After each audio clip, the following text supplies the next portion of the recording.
Magari ti dai qualche punto in maniera più Maria. Come controllare? Maria, hai del foglio per... Okay. So guys, everybody, welcome to the final pitch event of StartUp WeekEnd Trento 2014. Yay! Okay, for the judges, this is the Wi-Fi. You should have received a Wi-Fi password to enter it.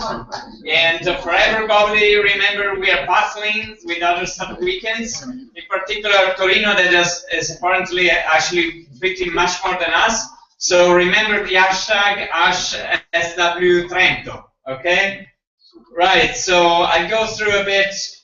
Some things that some of you have already heard, but also for the new ones who are assisting to this thing, let me thank once again Maria and Francesca, the two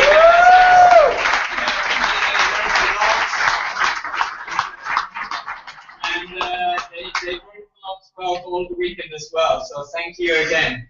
And let's cheer all together with the local sponsors. Yay!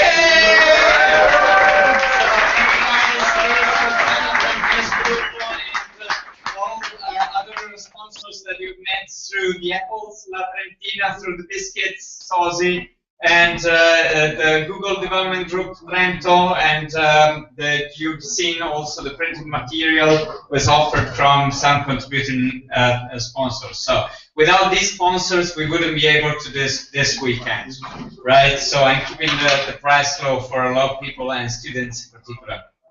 A very, very brief, remember there are ICT days going on from Wednesday to Friday this week. It's an interesting event on IT. You go and check all the program online. And remember, we're giving out 3 travels to the Balkan Venture Forum if you apply before April 20th. And yeah. And then let me thank again all the coaches that also were here very present throughout the weekend. So Andrea Cappelletti, Francesco Zagarese, Marco who's here, Marco Combeto who's here with us still, and Francesco Puzzo is around as well. There he is. Thank you again. Raimondo Bruschi is also around, and here he is. Pekka Abramson, who's sitting also on the jury, and we're going to present the jury very soon. And our developers, Ivo and Paolo, and Lorenzo. Where's Lorenzo? He was around as well. There he is. And Veronica and Andrea. They're around. Andrea and Veronica as well. So thanks again to all the coaches. I think all the value that was brought to the teams you've seen through the number of requests you've had throughout the weekend. And thank also to the speakers. We had fantastic speakers. Vittorino Filipas the first night. Thank you for tweeting. And Enrico Pandian yesterday talking about bootstrapping. And today Michele Novelli, who came on purpose all the way from Milan, as well as other people from the jury. They came on purpose for meeting you guys. So speaking about venture capitalists. So thank to all these people.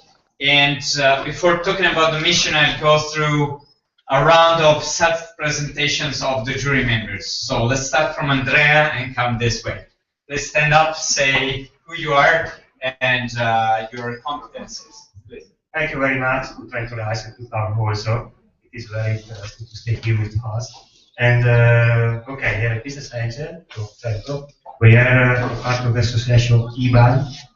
It is the Italian Business Angel Association. We are here to looking for interesting startups also, and to develop something together. And in my part in the business angel is to develop the market, to define the strategy for market. Thanks. Thank you.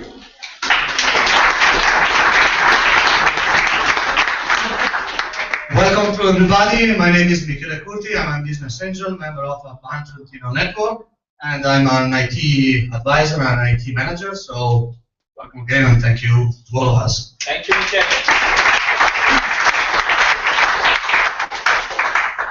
Hi everybody, my name is Finali. I'm working for this innovation park in Bolzano, working there for the business incubator, and good luck for the pitches. Thank you. Good afternoon, I am Elena Andreoli. I work for Trentino Sviluppo, that is the development agency of the province of Trento, and I will deal with the startup services, and I collaborate also with TechPix project, so have a nice afternoon. Thank you. Hi guys, my name is Piero Marzacchi. I'm professor of entrepreneurship and innovation in Sussex in UK. I'm visiting professor in Trento at the moment, and I'm a big fan of startups and ethics.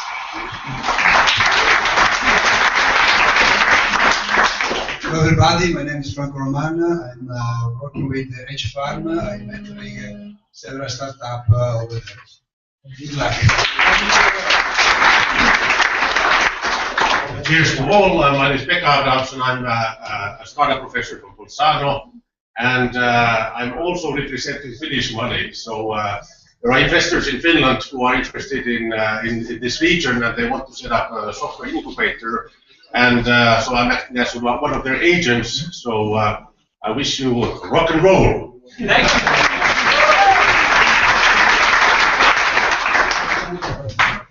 Hello everybody, my name is Vittorio Mauri. I'm country manager Italy at UStart. We're basically an advisory firm for private investors in venture capital. So good luck everybody. Thank you. Again, so thank you. So as you've seen, you're going to have feedback from people if you know what they're doing, and they're also willing to invest some money or give you services. Access to services at very, very convenient price in the region. So, what's the mission of StartUp Weekend? The mission is variegated. So let me ask you. I talked about the mission on Friday night. How many of you think have met somebody they want to go on work with? Raise hands. Okay, well, that's good. How many of you have learned to validate or build a new business idea? Do you think you have stretched a bit your abilities? Only Mikael? Only one person?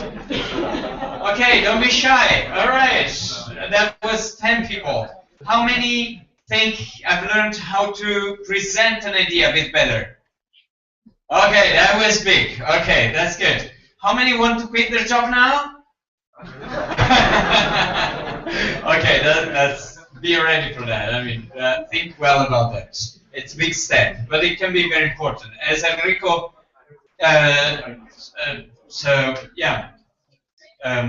Enrico Pandian was saying yesterday, he said, by being an entrepreneur, you have no limits in your salary. It can go very high, of course it can go also very low, but it's interesting. Okay, so I'm going to announce now the prizes officially. I had said something about them on Friday night, but here is what is really going to happen. So as a third prize, so the top 3 startups of today, there are 14 going to pitch. The top 3 will receive an award, a prize. So the third prize is 2 months of for staying here in TechPix in the co-working space, and it's also 100 euros of credits on Amazon.it online store. The second prize, and I will invite Manuela now to explain some words about what it consists in, is incubation from TIS in Bolzano and 200 credits from 200 euros in credits from Amazon.it, and also 6 months of this tool, online tool for user design development, UXP. So Manuela, please. So the prize consists in 12 months of free working space at this innovation park in Bolzano, and 12 months of free support, coaching, mentoring, communication, financing, advising, and so on. All right, thank you. Great, so cheer, yay! Thanks. And First prize! Yay! Okay, right. So this is $20,000 of cloud services by Google. All right, and 400 euros of credits on Amazon.it online store, and the same as before, 6 months of free user experience design on UXP. Okay, so hope these go really to startups or ideas that can be developed and worked very hard in this weekend. I'm sure all of you did a great job, and we're going to see soon. These are the judging criteria that the jury is going to follow. So they've been asked to vote on the business model validation and customer validation, how many customers you have met, how many people you have asked for some willingness to pay, or you have proof that the market will explode. Another one is user experience design, so the design strategy or the people engaged that you have taken feedback from, and so on. And the execution, how much work you've done, if you've got a minimum viable product, where you started, I mean, how far you could develop or execute in general in this weekend. Okay? Right, with that we're set. We can start with the pitches. This is a lot of people who are asking me, where is the order of pitches? I've learned a very sadistic strategy about sort of weekend in order to keep you all in the room. So I'm going to extract the name of who's going to pitch continuously, okay, throughout. So while one is pitching, we're going to announce who's next so that they can get ready. But I'm not giving you the full list since the beginning, okay? So I'm going to extract now who's going first, and then they come here and get ready, and then I'll extract who's going second, so that they can get ready for being next, okay? So the startup that is going to pitch first is Hotels Price Science.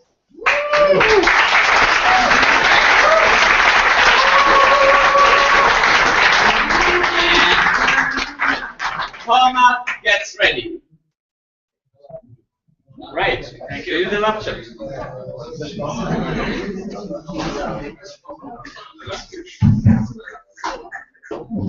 Oh, some more info. I'm gonna keep the timing 5 minutes. There are 5 minutes and 4 minutes Q&A. I'll be strict also on the Q&A, so keep questions short and keep answers short, so you can have the occasion of having more questions from the jury or feedback. Feel free also to give feedback, not just asking questions. So yeah, and I'll be very strict about the time, and I'll show you 1 minute when you have 1 minute left. Okay, I'll be standing there. Right. Let me get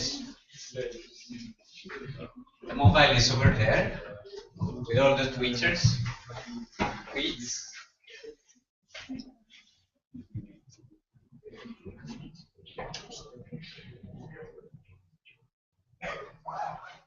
There you go. 5 minutes, go!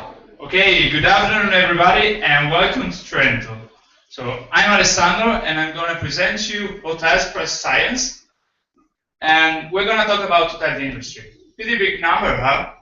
And let's see what we're talking about. That number is mainly about hotel revenues and what our idea is about. So hotel revenues is basically the price of rooms times the number of rooms that are booked and sold. And you know what? The number of rooms sold strictly depends on the price. So price matters a lot. So how price is decided by hotels is pretty interesting, and I want to analyze with you how it is happening. As you can see, there's this guy that is not busy at the reception. He's checking the internet, and he's checking the system, what are the rooms available, but also the local competition, and events in town, the weather, events. But sometimes this guy is so busy and he cannot update prices. And what happens also sometimes is not as smart. And he do sometimes something like this. So he's saying 100 euro in more than 3 days, and 55 and 50 euros for tonight, because he wants to have people in the room, because if it's empty, it's a loss of money. But you know, he has gut feeling, so there's no science in deciding the price. It's just experience and gut feeling. So that's why we are building hotels. But another reason why we are building hotels price science, that we discovered something amazing. We discovered that hotel owners are typing in by their hands the prices every day if they're smart, but sometimes not every day, on Booking.com, Expedia, and other channel managers. Channel managers are the ones who are doing posting in several websites. That was astonishing for us, and that's why we built hotels. And what hotels is doing? So hotels is actually working on hotel management systems that are the softwares that helps owners to organize the bookings and the accommodations. And it's a software system that almost any hotel has to manage if they don't use paper. And what are they doing through the hotel management system? They are setting the price and posting into the website, but manually. What we're going to do, we're going to build a plug-in that plugs into the hotel management system, reads the availability of rooms, and thanks to our amazing servers, we are going to check each second how it is about the local competition, the historical trends and data, but also other soft information like weather forecast and other influences that might impact on price and willingness to pay of hotel people. Out of this amazing analysis, we are going to provide to the system automatically and real time an updated price, and that price gets posted into the online channels. So let's recap. What is hotels price science? It's a plugin for hotel management system that does this optimization. And optimization means that thanks to monitoring the information of the market and the hotel, it helps the hotel owner to sell the rooms at the highest price possible, but still sell it. Okay, we have done a top-down estimate, and we can reach plus 10% revenues, so it's a huge number. And our secret sauce is FCA. Know what it is? It's fucking complex algorithm. It's extremely complex, and we're gonna build it. So we discovered, thanks to interview, that there's the typical market is where there is a large price competition. So the typical application is gonna be large cities where the price changes a lot and events are made for prices fluctuating. Okay, it's a B2B, and we have developed two entry strategies. First is revenue share with large chains of hotel. And the second is to license to the companies that are already managing HMS software. And that's it. There are some other competitors, but all of them are doing poor analysis. Thank you. All right, thank you. So we have 4 minutes for feedback and Q&A. Anybody wants the mic? What's the team background on the problem? I mean, the context of the hotel business. How familiar are you with the business domain? Okay. You have your own. Thanks. Okay. And I've not been very familiar with hotel system. This is just an idea I had. But thanks to this amazing startup weekend, I went in contact with people working in Booking.com and people very experienced in the hotel industry who tell us a little bit about how the hotel management system works. And it was just an idea, but we have been astonished how there's such room for entering this. So right now we don't have experience within the team because I'm in TechPic's team and I'm a former McKinsey analyst. Stefano is a developer, and Alexandra knows almost everyone in Eastern Europe as far as they are entrepreneurs and investors. So we don't have yet domain expertise. Right. Another question? Or feedback or question? No? Yes? No? Eleanor, sorry.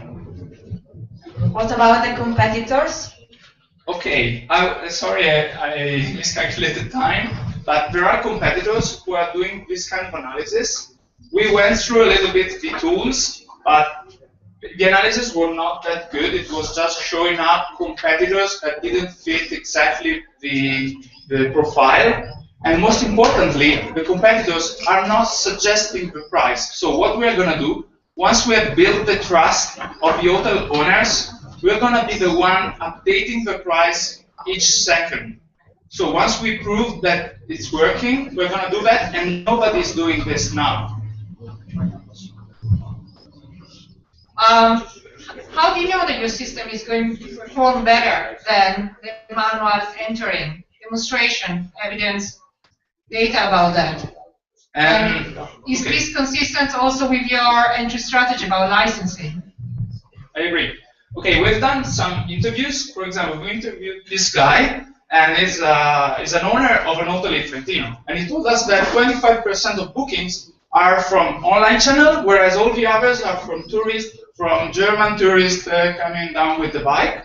So he is updating the price by looking at the people across the street. If there are many, he knows the people will come in. Or he checks the calls. If he has many calls, he knows he's going to sell. So this is not the customer we're going to have. We're going to focus the ones who have much higher percentage. And if this percentage gets close to 100%, that is the case for large cities, we're going to have those 10% that I was mentioned before. While licensing to hotel management systems? Just a second, Thomas, gets ready, right?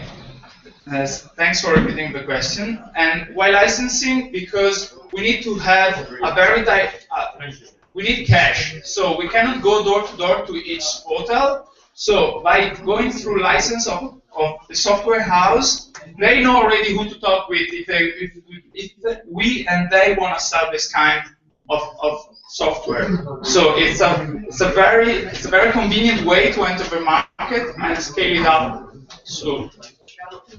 Okay, while Tom gets ready, so guys, feel free to change the laptop. Okay. When you're ready, we can go with you.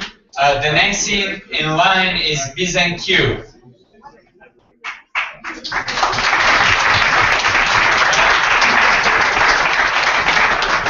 All right, are you finished? Are you ready, guys? Yeah, more or less. Okay. For the future, this is what I want to happen. Listen, guys, please, hello, a bit of attention.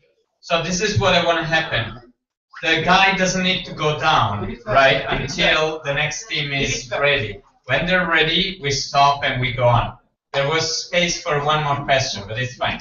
Let's go now. So, on stage, number 2, come up. Yes. Go. Okay, go. Hello, everybody. We are TomUp, a mobile application for gardening. So, first of all, I will present our team. The first one is Cristiano. He is Italian. He is our business guy. Then we have Marco, Slovenian. He is our app developer. And Greg, he is our WordPress developer. Then it's me, Dylan. I am the marketing and the legal guy. And we have Bojan here, my brother. He is the starter of the idea. And also Janusz, our designer and developer. So, now, here, you know him, no? This is Justin. Meet Justin. An applause for Justin, please, everybody. Thank you. See, Justin is young. He has a stressful lifestyle, you know. He's very stressed. And he eats a lot of junk food. So, what is the solution for Justin? Okay. Here is one solution, as you see. He already tried this solution.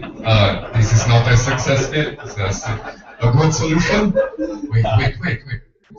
So the solution for Justin would be this: not drugs, drug is not good, but gardening. No. So wait, I was talking about the solution. Why? So he could grow his own food, and he won't destroy airplanes and these incidents and these things. So he won't be so stressed. But he doesn't know where to start, and he has problem finding the right information. So he's calling his mother, he's Googling, and he's really stressed about it. So he would need somebody like Marie. I guess you already know her, our friend, Facebook friend, yes. He would need Marie, a personal advisor that helps him with to tell him what to do, when to do, and how to do it. Regarding gardening. So unfortunately, Marie is not a real person, so he would need our gardening app, TomUp. This is a mobile gardening assistant which provides you the right information at the right time. Why is now the perfect moment for this? As you know, healthy living is going trendy, is trendy thing. In our countries, there are more and more young people starting their own gardens, and now we also have the technology for this. We have every fifth person in the world already uses a smartphone, so we can put all the knowledge on our smartphones. So our target audience, especially young people and families, and about the market, also the average yearly spending, for example, in the UK is about 360 euros. So the market has been increasing at a rate of 3.5% every year during the last years, and it is estimated that the whole market will get 160 billions by the 2060.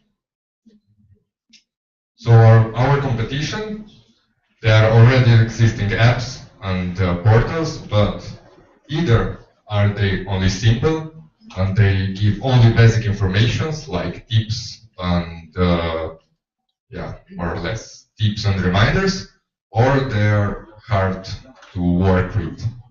So none of them offer structured information tailored to a particular user, which are something we are going to do. So about TomUp, it will have knowledge database about gardening, and it will have a planting calendar, a gardening diary, reminders, also a meteorological model for watering. We are working already on that. We have domain expert for that. And artificial intelligence system for personalized information, and this is our main advantage. Is the other won't have it? No, don't have it. So, talking about the business model, we thought about two ways of getting money for now. That it would be a direct and simple sales channel for the gardening suppliers, of course. And we also thought about paid subscription for the advanced content for the premium features. So to finish, here is our vision. We want to make a more sustainable world where people eat seasonal food because seasonal is good. Now you know that, and they grow it in their gardens. So now we have our landing page, I know you like gardens. I know at least you like to have good food. So you can subscribe, and we will notify you when the app will be ready. We have our Facebook page. Thank you for liking us. And thank you, Thomas. Thank you.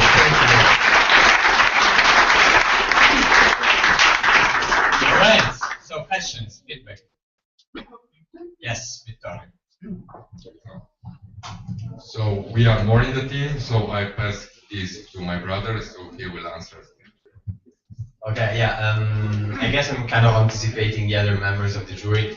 I'd like you to talk a bit more about the business model, and I also would like to ask you if you thought about including like a channel to sell products to the people through the app. Yes, this is the main idea of the business model. Actually, there wasn't enough time to tell everything, but the application works like this. First of all, in the winter, you make the application helps you to make a plan of the garden. So you know when we help the user do this, we know exactly what he will need, when he will need it, and so we can sell. We can make advertisements and we can sell these supplies he needs exactly when he needs it. He needs them. So I don't know. The question was also about. So you're you're linked to like online distributors of gardening products. Yes. Okay. Yes, Michele. How do you need to create your knowledge database and ensure that this database is valuable for your user? There are two ways to do that. First of all, we will connect to domain experts, agricultural chambers, and people like this, because the idea is that there is also a forum with this application where people can ask questions and get answers, and if the advisors of the agricultural chamber that are already paid by the state to do this job, they can participate in the forum. And for them, this is an advantage because they don't have to answer the phone all the time with the same question. So this is where we get the domain knowledge. And the other thing is, again, with this forum and with the social component, more experienced user can help the beginners. So actually, we make some a platform that can help people exchange the knowledge and the information about gardening. Okay, Franco. A question about your user acquisition strategy. How are you going to get involved with the users? How to get them? Yeah. Well, the application is for free, and we know that the users need something like this. The response from the user is really positive. We had some surveys, and people really liked. First of all, the idea to have something like this, and then they actually liked how we develop this, all the features and the benefits and so on. So the application is for free. We intend to advertise it, to spread it through social media, and this is the acquisition strategy. I mean, I have to tell that we have in Slovenia this idea. We started half a year ago, so I think it's fair that we tell you that we already have been working on this. I mean, not exactly this, the Slovenia version. And actually the results were very good. I mean, we launched a week ago, 2 weeks ago, and we have 1,400 users already using the application. And I mean, Slovenia is only 2 million people, so this is quite a huge number. With no marketing funding. Right. Okay, thank you to Thomas.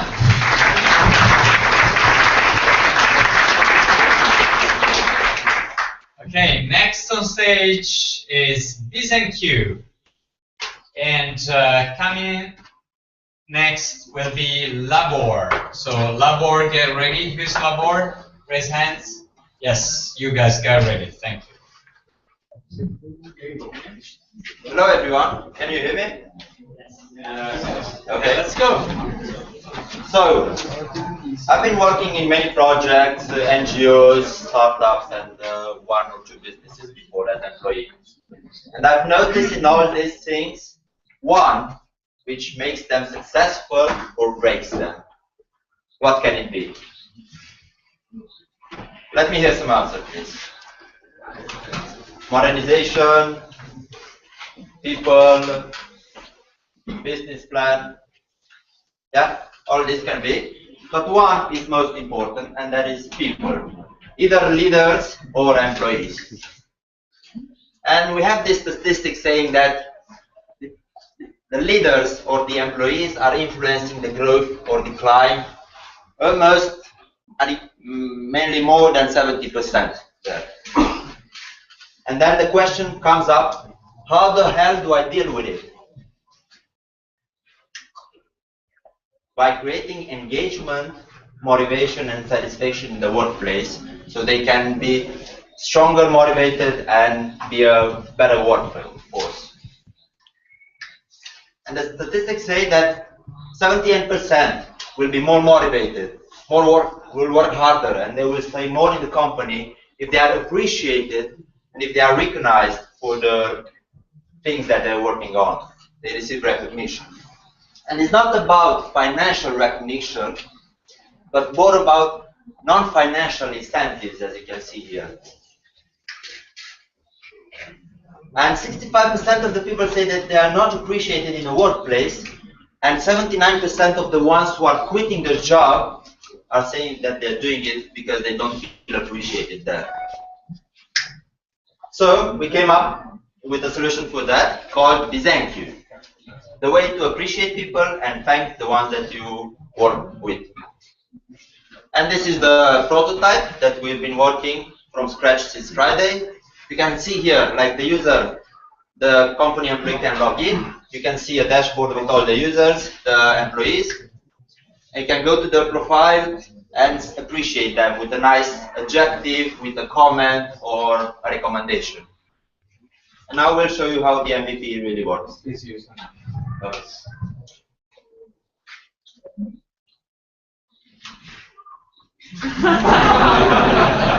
Doesn't work. Try the video.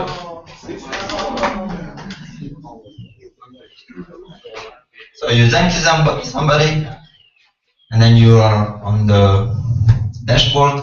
Then you go to someone, choose a profile, and there you can see all the endorsements here, and you can add an endorsement, or you can enforce another endorsement that was done before. That's it. Thank you.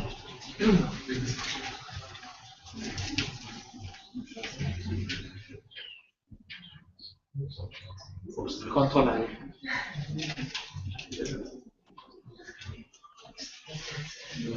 Besides this, the prototype we done a survey with 80 people filling it, 22 to 40 years old, and only 6% are very happy about their job.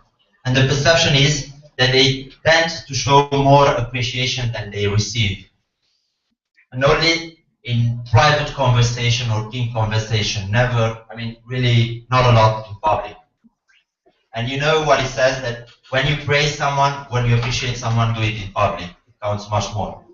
We also did some kind of paper prototype in which we gave papers to all the participants, and they had to say thank you to all the people around. And you can see the results. You've probably seen the papers. Target market companies from 30 to 300 employees or bigger departments who have a huge turnover rate in terms of employees and who are putting money in the HR department to have a bigger retention. And the business model is to operate for free to up to 30 employees, and afterwards they can pay if they want to have more employees in the system. And also we can have some premium accounts for the HR managers in order to get some statistics or data information which can help them prepare a better HR strategy. Roadmap, we have 4 months in TechPix in order to try out this idea, and we also think about implementing with already existing tools in companies. Could be email like Outlook, could be Trello or Asana or so on, that companies are already working. And this is our team. we're quite covering everything needed in a project. Great, thank you, Mr.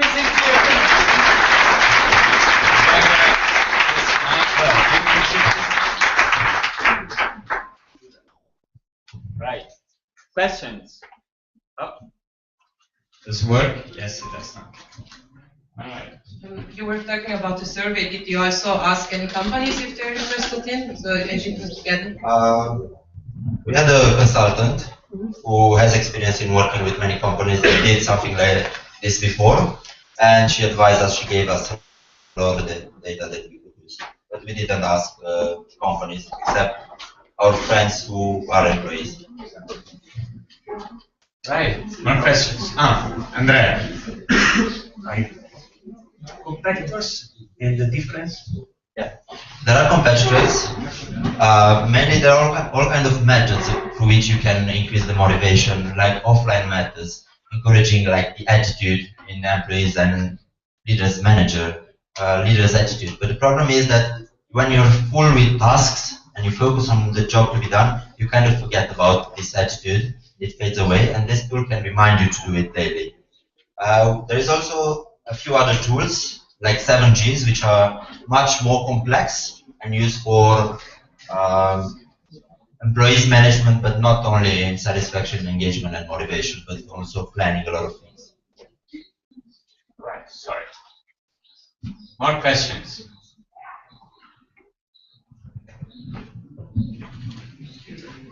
One more question? Roadmap. Andreas for the roadmap. What's next? Okay. So we're here in Tactics for 4 months. We want to validate the model to see how it works and to prove that the companies really need something like this.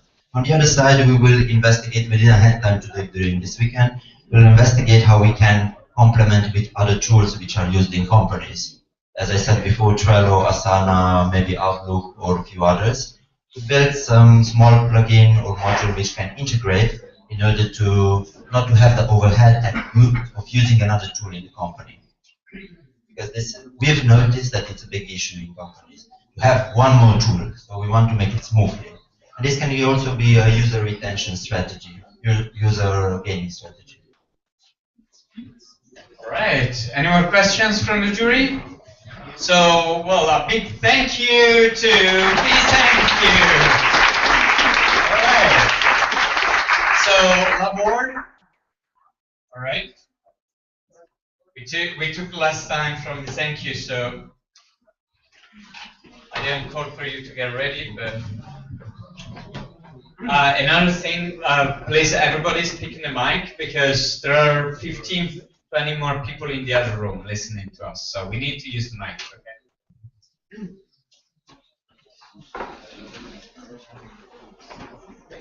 Wait for me for a second. After Labor, we will have pose. Where are the pose people? Pose. Okay.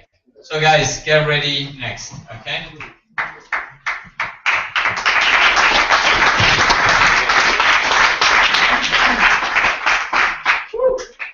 The stage goes to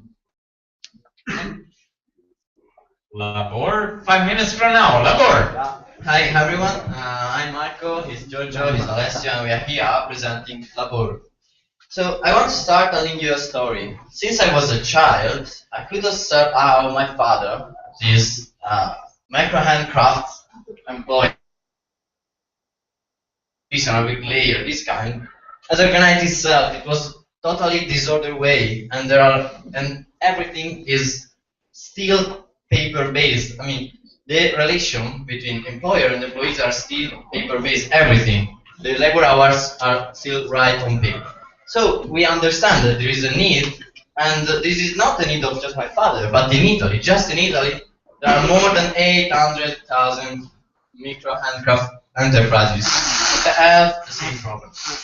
So what we think, we understood that, that there is a need and we provide a solution. Our solution is a mobile app that is called Labore that simplifies the relation between owner and employees and avoid all the waste of times that are provided by the paper-based transcriptions. So we try to introduce in this very hard and tough environment IT in extremely friendly way. How it works? Let's say it automates time tracking, right, of worker activities. I mean, there is no interaction. I mean, there is just the end of the daily work, work by analyzing the change of location and motion over the time. Over the time it can learn from it, and the employees has just to select to confirm that in that period was in that place to work. So, and it is made in a privacy sensitive way, so it is absolutely legal. And let's see how a mock-up can be seen. I mean, there is nothing to do, just to select to confirm that in that lapse of time that the employees was in that place working. And so, and just pulling up the other task happens, and you have just to select these things. In this way, you can automatize all the process that is paper-based right now. Let's have a look at some number. Yeah, the break-even analysis. So the business plan that we thought it was that we want to use 1 year subscriptions that is made by 6 periods of free trial for users, and then there will be a €2.50 each month or a €25 each year for every worker. So it's not for a company, but it's for every worker. In this way, we can reach a break-even point in 3 years, and the profits will go up in the following year. So that is the cash flow analysis and the break-even.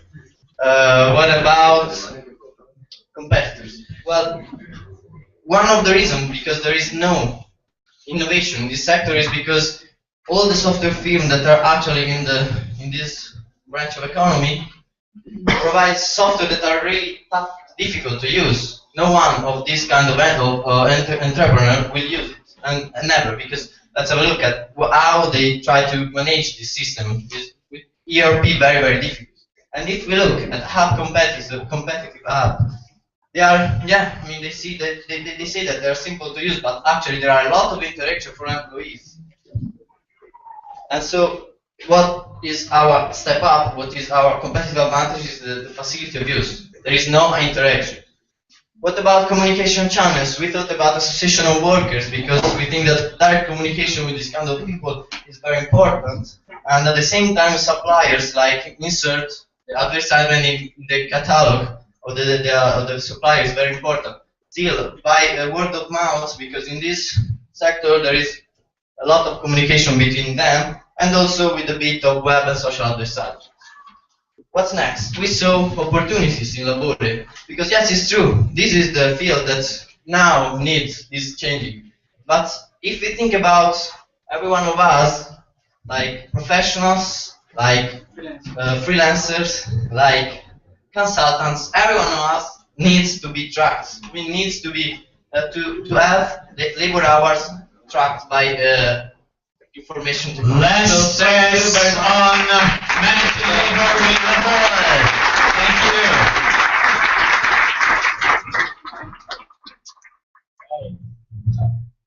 Running out of batteries, guys. So that's the main thing. Questions? Yeah.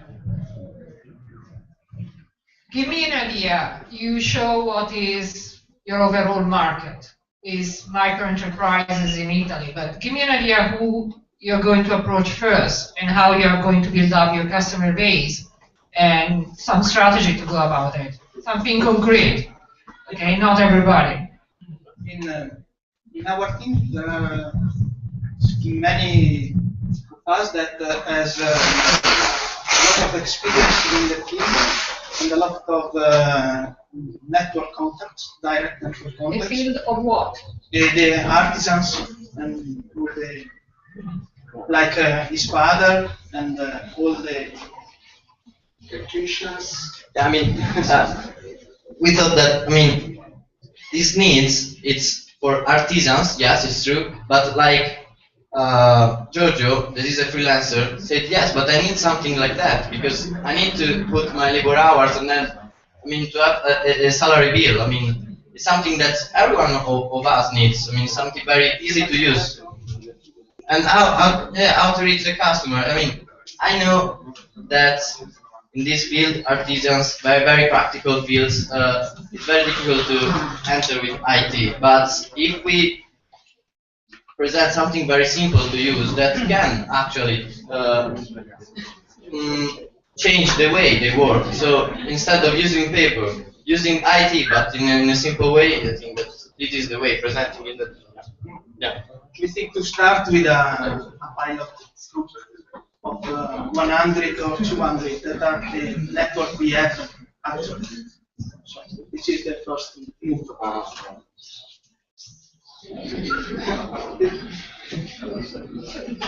Women first.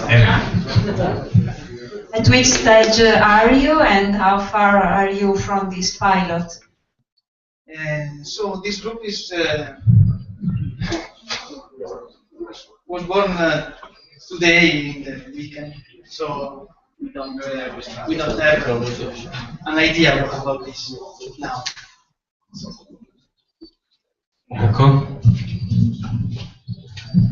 So I didn't get very well the pricing proposition. First question. And second is, why are you limiting to Italy the market? Why this is a quite general type of general purpose application that can be used for in many more markets?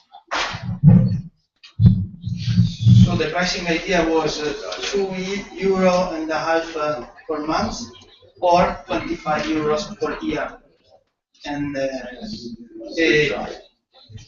the idea of going outside of Italy was in the what's next slide, but it wasn't time to say. So probably the best next step is to translate it in English and try to go in USA instead of going in Europe. That there is so different languages and different. So you said 2.5 euros a month as a subscription model, or 25. How do you know they are ready to pay it? Do you have data? Do you have data on willingness to pay? Okay, yeah. We made the survey, and I went to talk with the Association of Workers, and I mean, I know that there is a willingness because every one of these micro enterprises has bought an ERP system that maybe costs 100 euro, but no one of them use it because it's difficult. So I think that it's not a problem of money; it's a problem of efficiency. It's a problem of usability. And if you provide something very simple, I think that they will keen to. But yeah, it's this assumptions that I made, but it's a long observation, something that I learned by. All right. So thank you to Labor, Managing Labor.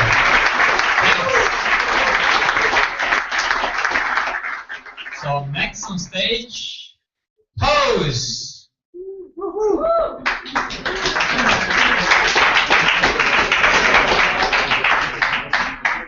Shall we take a break?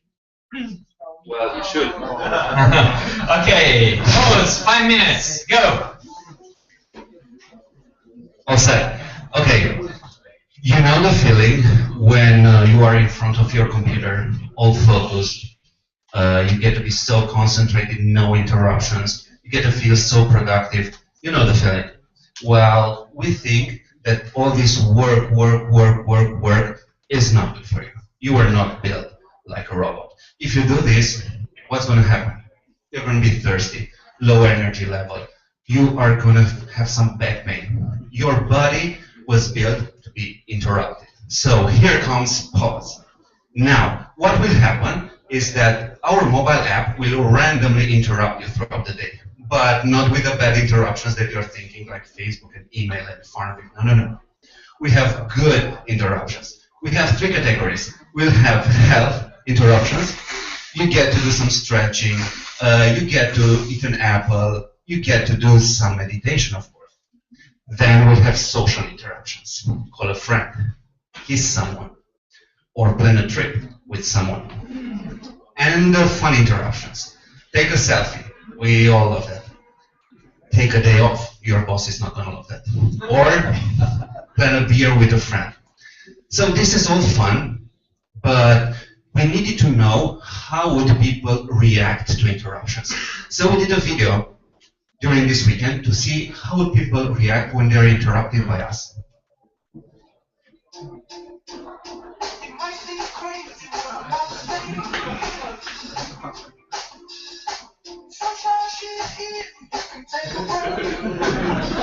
Interrupted.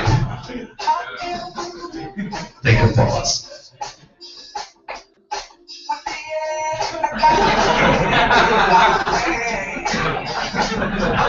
Fruits, vitamins and fibers.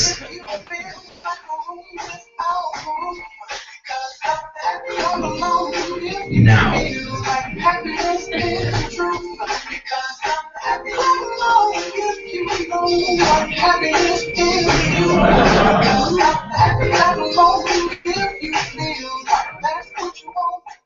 So, this looks like a lot of fun to do, right? But is there some scientific research behind this? Are we onto something here? Well, turns out that there are so many paper researches around the world that actually say that this is a good thing. I'm just going to quote a few of them here because you're going to be so bored, but there are so many. So, some say that taking regular breaks from mental tasks improve productivity and creativity. Some say that workers who remain sedentary throughout the day are impairing their health. The design of the human being is to be a mobile entity. Deactivating and reactivating your goals throughout the day allows you to stay focused. The brain has a hard time staying focused on just one thing for too long. And 10 minutes of walking work a lot better than antidepressants. So, with so much research into it and people having so much fun, what we did throughout the weekend. So what will happen? We will basically interrupt you with messages that we will push from our server that will allow you to meditate. We'll give you a fun fact, and you can decide if you're going to hell yeah do it, or you're going to do it later. We'll have machine learning behind this, so we know what you like. But yeah, this looks fun, but it works a lot better with friends. So we've built in a social interaction. So you get to invite your Facebook friends, you get to interrupt them, and they get to interrupt you. Now this is going to be fun. Now with all your friends there, this is basically a social app. So on the next couple of months, we will focus on acquiring as many users as we can. We need virality. Of course, we have revenues in mind. We have first one stream of revenue that is business to consumer, where you can create your own interactions. We all have passions like drawing, fishing, something, I don't know. We might not have them on the server, so you can create your own. We'll have game-like features like mass interruptions, interrupt the whole office, or buy a shield so no one can interrupt you. So we'll have that in an in-app purchase for premium features, and we'll have business to business, where Nike can interrupt you for a run. You can get a nice cup of tea, or of course, have a break, have a Kit Kat. With an amazing team of 5 developers, 3 designers, and 2 business people, we actually build a product, so here's how it works. You will be able to download it on Google Play and iOS. So you have your phone and your friend's phone. You have all your imported list of friends, because we have them from Facebook. You choose who you want to pause. Pause! Pause! All right, thank you, pause!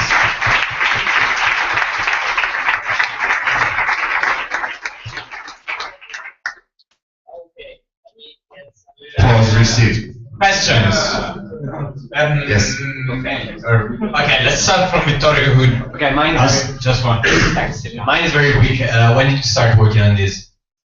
On Friday, actually. Okay, 2 days ago. Exactly.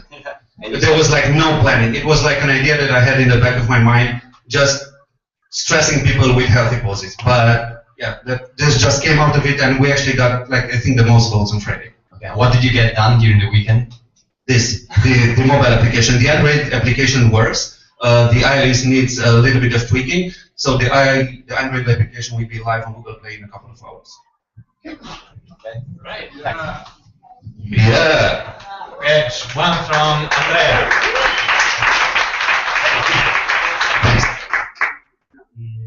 About competitors? Well, we had a slide prepared, but we deleted it because there are no actual competitors. I mean, there's the Pomodoro technique that has no social interaction with pre-set causes. That's not fun. It's productive, but it's not fun. We have the usual bad interruptions, Facebook, email. We all get that. And but we have like a huge current of Zen and mindfulness, all of books and speakers that do this, but there's no app that coaches you throughout the day to get you into the good habits that you should have. Just before the next question, 60 watts. They're ready. Who's 60 watts? Right, they're ready. Yeah. I'm not sure I understood. As user, can I customize in terms of selecting type of Exactly. interactions? For the free app, you will get interrupted with our standard messages from the server. And we will learn what you like best in time, and we deliver better interruptions. But if you pay for the premium features, you get to create and design your own schedule with your own interruptions. More questions? Franco. How do you get kind of scientific knowledge about how to interact with people in order not to lose productivity and to be instead more productive? That's basically the research that we look for, that actually says that taking your mind off what you are actually doing and then reconnecting makes you more productive.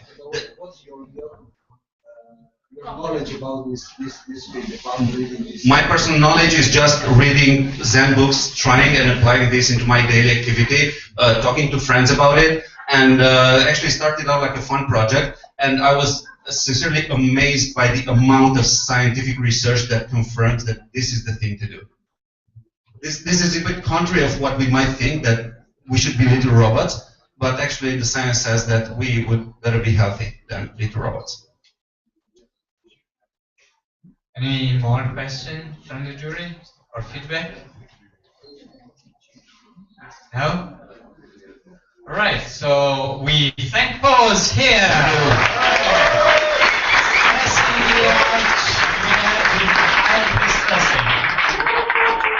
Next we go with 61.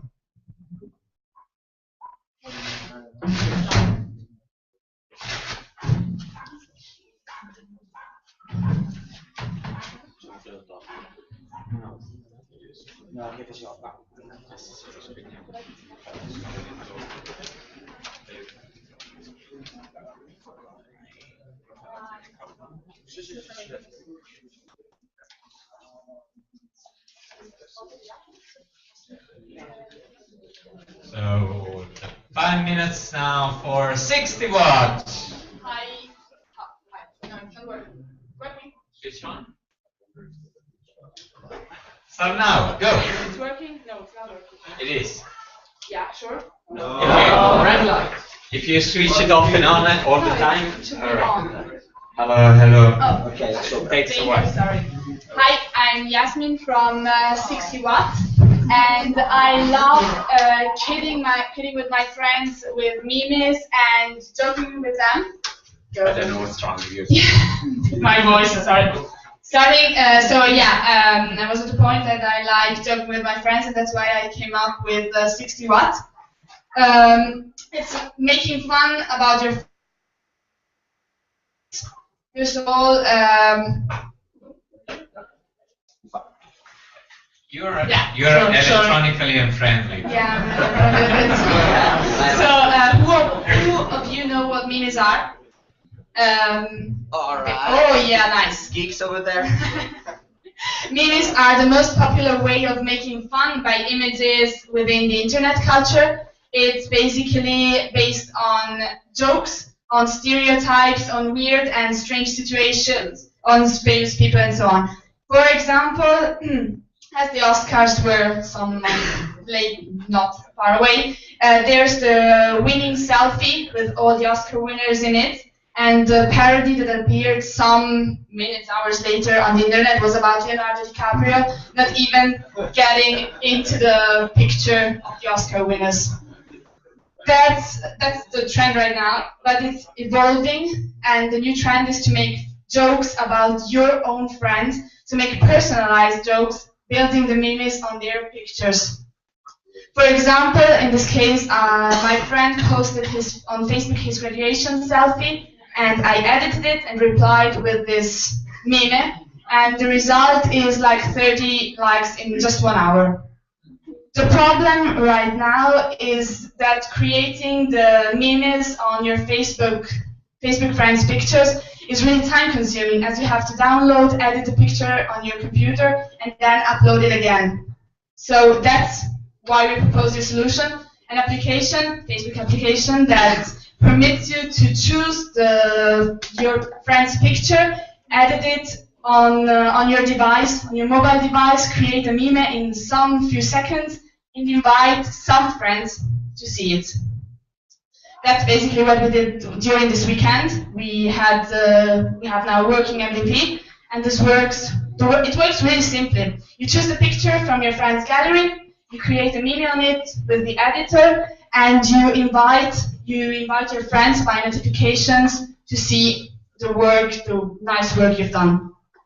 For sure, there are competitors in the meme generator market, but what distinguishes us from them is that we allow you to take your Facebook's friends' pictures and edit them directly and publish them. So now to the tricky part, business model. What if we don't have one? No, just kidding. First, we want to go viral and get users, and afterwards we will use native ad screening when the friends are visualizing the meme. So just to a small recap, we have people making fun about Facebook friends. We allow you to pick the picture, edit it, repost it, and invite some to see the amazing work you've done. About the team working this weekend, it's the 3 of us, and we really like this kind of stuff, making jokes, and so that's what we basically did. And have fun. Thanks. Thank you.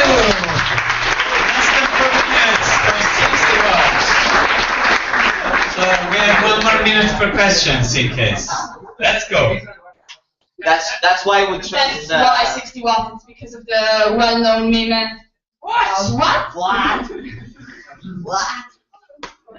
Right, yeah. I really didn't get the business model. Yeah. Can you explain? Yeah, sure. So basically, according to the competitors like 9gag and 4chan, so very specific stream of contents in web-based, they're earning just about advertising on specific views. You see a meme you like on the page, and there are related advertising.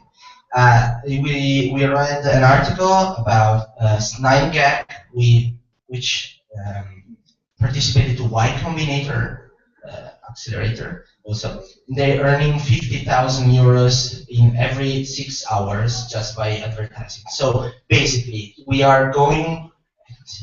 This is the go-to-market. We want to validate our product first of all, because we are not sure. We validated these 2 days with friends, just sharing the pictures, but we want to validate inside the application the banners, the targeted banners, and then try to promote and see if we have the stream of users and if they perceive really bad the advertising inside. It's pure advertising.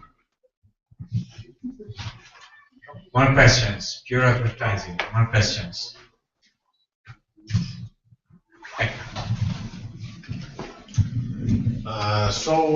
You said something about what you did over the weekend, but I didn't get that. Is the app ready? Is everything ready to go? Yeah, we will be ready by tonight on the market. Tomorrow morning. On which platform? Android, sorry. All right. Yes. Good. Good, because we have a lot of announcements for tonight, so everybody download. And yes, more questions. Any more questions? What? All right, thank you, 6 of us. So, did I announce who's next? I didn't, right? No. So this is a surprise for everybody. And the next is Swagger.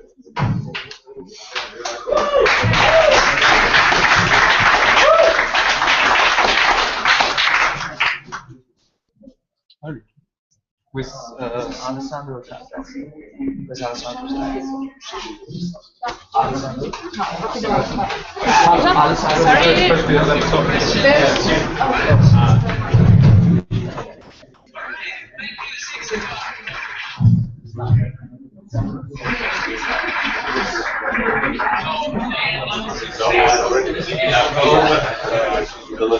Go on the desktop.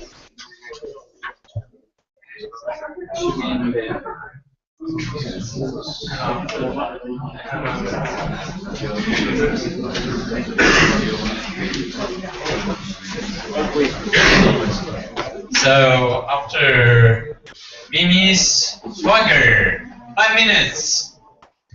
Well, hello. My name is Lewis, and this is Raul, and we're two of the team members from Swagger. And originally, Swagger, it started off as an idea to solve a problem. Every month, developers find it very difficult to find a clean t-shirt to wear, and we wanted to solve this for them. After a lot of validation, going out talking with a lot of people, we started to expand on this concept, and we came up with something which was a lot more interesting. So, to start off with the problem first, developing, as a developer, you need to be up to date with technology. And every single month, there are more and more startups coming out with new services. It's very hard to keep up to date and know what new services you can use. And it's very time consuming going to lots of different events. And so what we propose is a monthly subscription service where you get items from companies in terms of merchandise. You learn about new startups and services that are relevant to you as a developer. And you get special discounts and promotional items. So for instance, you might be able to get a free 3 months trial to a new startup service. I'm going to pass you on to Raul now, who's going to talk more about the market and our value proposition. All right, so thanks, Alex. So our value proposition, we have two kinds of customers. We've got our business end, and we've got our users. Our users are our subscribers who get the box. For them, it's discovery. It's about saving time, and it's about learning about new things that are happening in the fields that they care about. We give them a curated selection of products. And so it's very personal. You know, if you have an interest in Java, we'll give you stuff that's happening in Java, and discounts and offers of events or products and services in the Java space, if that's what interests you. For our businesses, you know, the same products and services want new customers, so this is like a targeted channel for them to reach out to those customers. For new startups, Swag is advertising, and then for promotions and events, it's targeted audience that basically cares about those events, so better conversion rates. So the user experience is very simple. We actually have a fully functional website now. It's going live right now. You can go to it right now. Actually, it's called swagger.co. You sign up with one simple button that puts you in a form, and you give them your details and you give them your interests. That, hey, I'm Rahul. This is my email. You know, these are the things I care about. Here are the details. And then you hit purchase, and then every month we will send you a box, and the box will have, you know, curated content to the interests that I put in. So every month I'm excited because, oh, I'm going to get a new box. I don't know what's in it. It's a gratifying experience to open it, see. I know it's something to do with Java because I like Java, but I don't know what's in it, so it's exciting. So that's the product. That's what I just spoke about. Very curated, directly to the individual. And we plan to change and learn from our users. So every month when we send our boxes to them, we'll understand what they're doing, we'll understand what they like, what they don't like. So the products in the box will change, and we move as as a customer evolves, as a user evolves. So the idea is we're not giving you merchandise, we're giving you a product that keeps you up to date with your interests. So if your interests change over time, our product will also evolve. And I'm going to go back to Luis, and he'll talk about competition. Okay, so what kind of competition do we have? Okay, as I mentioned earlier on, developers, they can go to lots of different events, but it's very time consuming. I'd like to also talk a little bit from the startup's perspective as well. As a startup, it's very important to me to make sure that I have evangelists, that I have people that really love my product, that go around and tell all their friends. And if I offer a software as a service, for instance, that's highly targeted to developers, it's very important that those developers go and talk with their friends, because great developers love to hang out with other great developers. We've done some market research. We've gone and talked with startups. T-shirts, and if they're a software as a service, offering a few 3 months worth of their service, it's very cheap for them, because the marginal cost of running the servers is extremely low. So we believe that Swagger, it provides a great value, and I think that brings us to the end of the presentation. But I'd love to hear your thoughts. Monthly presents for startups, Swagger. Thank you. Questions or feedback? I also encourage to give feedback, not only questions. I love receiving something in the mail, but what's in the box? So there will be a variety of items. They can range from merchandise of the actual startups themselves, so T-shirts, hats, wristbands, things like that, and also local news and information about new startups coming out that are relevant for you as a developer. So if you're a Ruby developer and there's a new startup offering Ruby services, such as Ruby website hosting, you'd learn about that. And you'd also get discounts of various services. And one of the ideas that we have as well is to make sure that we provide at least, say, 100 euros of value in every single box. And we didn't get to the price, but we're planning on only charging developers 15 euros for the box each month. Yes, before the next question, I want a new, get ready. I want a new, where are they? Right. Manuela. How do you organize all the logistic problems? How do you manage this? So we would be managing the logistics ourselves. We'd have the startup send us their merchandise and give us details of the offers, such as the discount codes and things like that. But we would actually be managing and putting the boxes together ourselves, so that we can manage that experience of when you receive the box, to make sure it's a really great, fantastic experience, and that people are extremely happy with what they're receiving. Okay. Well, what's next? Your own? So next, we've got our website up. Because we've got lots of developers in our team, we've got a great network already of developers. So what we were planning on doing over this weekend, we didn't quite get to it, was reaching out to all our contacts, getting them to go and sign up to the service, see what it's like, and from there we'd go and reach out to lots of different startups and just grow organically from there. The website's up, so... Yeah, you can check us out if anyone's interested. Swagger.co. It's SWAGGR.co. Yes, Vittorio. Yeah, I really like the fact that you're going to create a very customized product for your customers, but I'm afraid this is not very scalable. So how do you plan to grow up according to the plan you have? So if we get enough interest, for example, right, like once you have a big user base, at that point we can even take operations of printing merchandise in-house.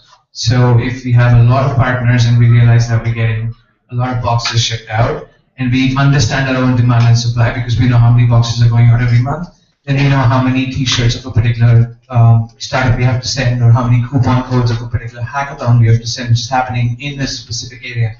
Once we know our logistics based on our user behavior, we can take operations in-house. We can go to a B2B model where we say, all right, we will print this t-shirt. Just give us the logo, sign a contract, tell us that we can do this, and then we manufacture in-house. But that's phase 2. We want to do that once we validate the MVP. We did the MVP in the building. We saw that in the validation slide. But we want to take the MVP and put it online and see how much we get from the friends of friends and friends. Any other questions? Other questions? Yeah. Thanks, guys.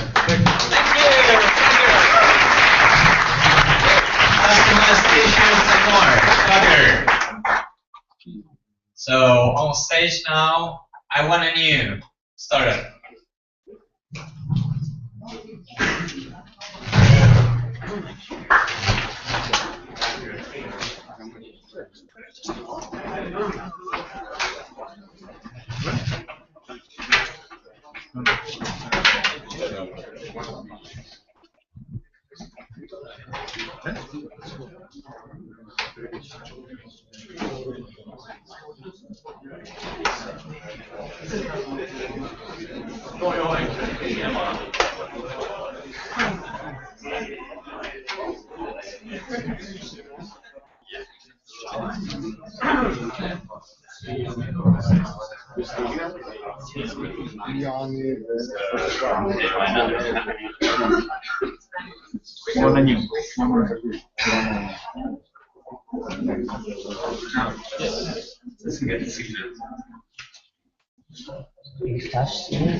So, as we have time, I'm gonna announce who's next. Hey Dodo. Hey Dodo's next, okay? Get ready, guys.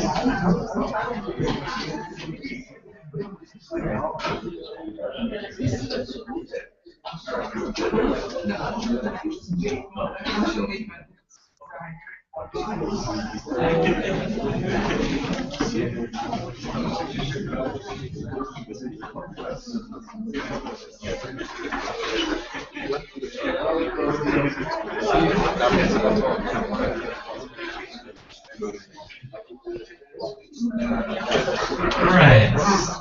Ready? No. I want a new 5 minutes.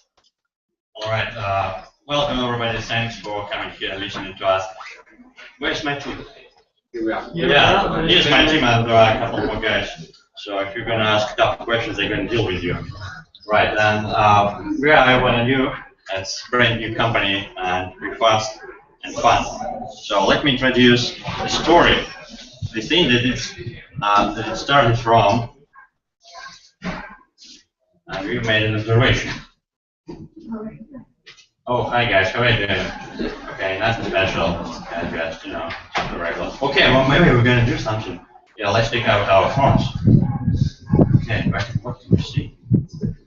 We find events people, go to Facebook, there is nothing relevant. Boring. You try to Google, but it's a lot of time in these results. I speak in a small microphone. Okay, there are competitors, but their user experience is not good. And by the way, this competitor is already dead. This competitor is still alive, but we're gonna win him. And there is our solution, which is much better. Why? Because it's fast and fun. You can quickly select what you want, say yes, and get all the information you want. Okay, thank you.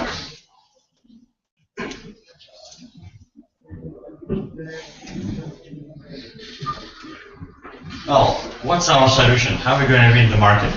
Well, we have three key points, three key aspects that are better than one of our competitors. We're doing everything fast.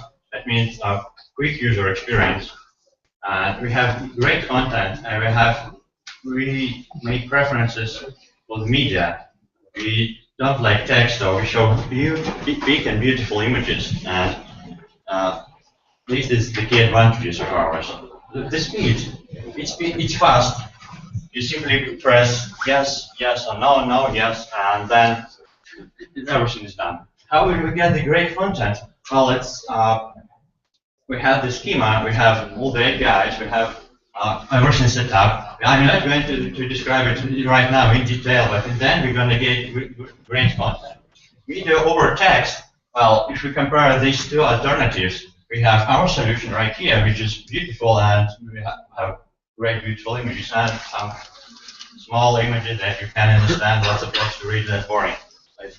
Okay, business model, that's absolute truth that I said just now, but not really. I tried to Google it, and there are 25,000 mentions of it, so I'm not very good at marketing, but now we have solution that we think is good.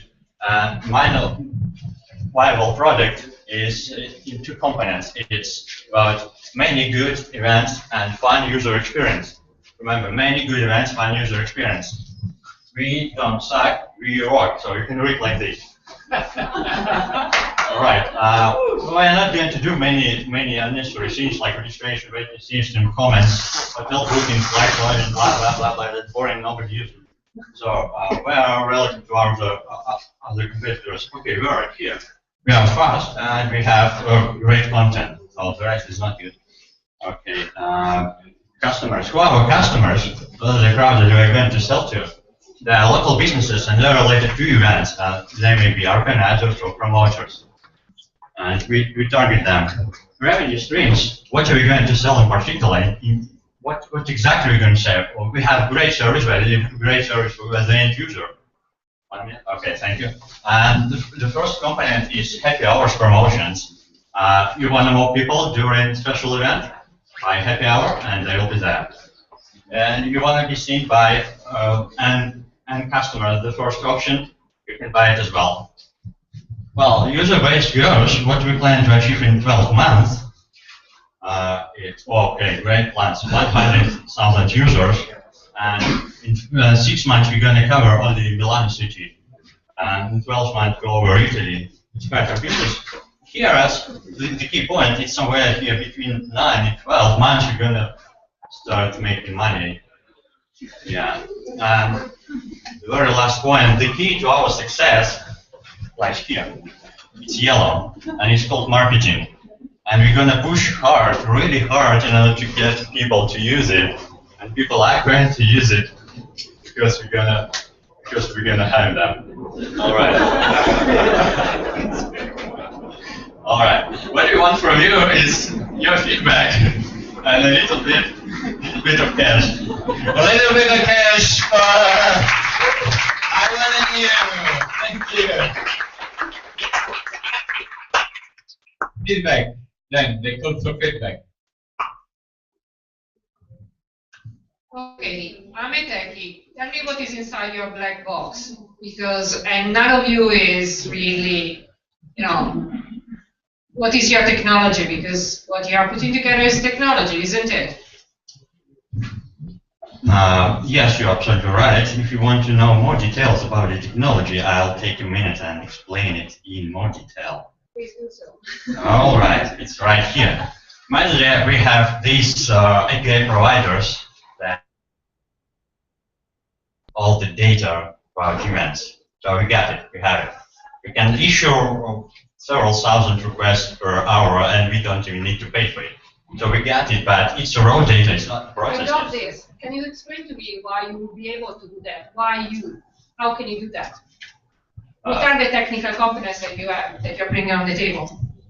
What are the technical components? I mean, we query APIs, we get the results, the events that are, we get the events that people, the bars put on their Facebook page, so we crawl that and we put that application. You're using the APIs that these services are providing. Yeah, they already exist. We checked it out. We checked the limit, how much it costs, everything is checked. You want to know the rest of the details?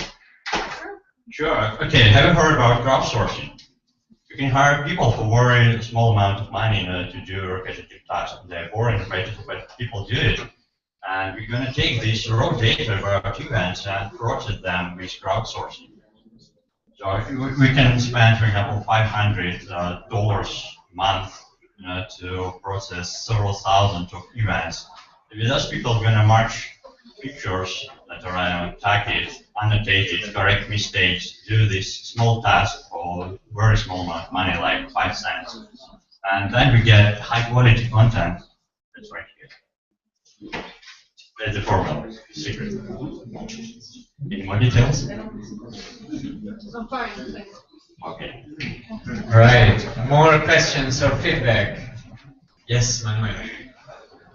Could you tell us a little bit more about how you can reach your target? Because like local businesses, it's quite difficult to. Yeah. We started from thinking about go all around in Italy, and when I asked it to the coaches, they tell me, okay, you can make the application viable all around, but for the marketing and for the business, you have to focus just small, and then you can increase it. And then we think about Milan, because Milan has like 250,000 people between 14 and 24, and like 160,000 students in university. This is our target where we are going to concentrate for the marketing. Because if I speak with a university student and I'm telling him, I give you the solution for the night. If you go on Facebook, you will find like 4 or 5 events from your friends, from the others, the birthday party for your cousin, but you don't know what's happening all around, and you have to search it. And the solution is, we give you the event, and you just have to see, I like, I don't like, or maybe yes, and then you get the events, all the details that you want. You just see, can I go, I can go, that is there.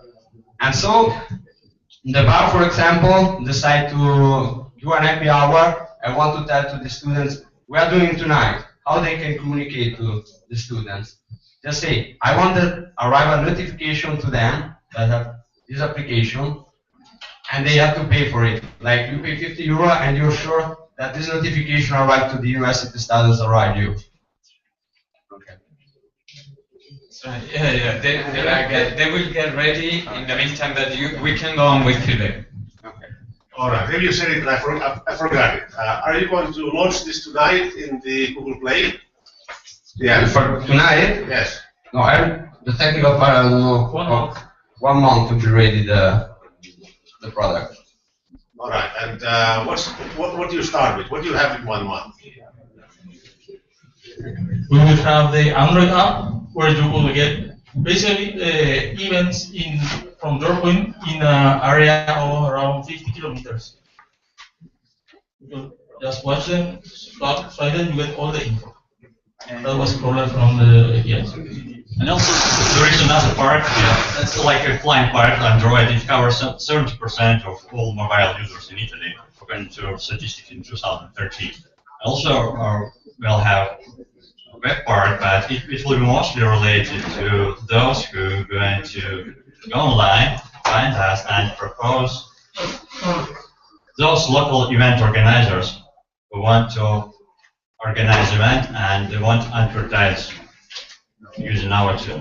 So for that, we are doing also web part. Okay. So I want to know. Thank you. Events around you.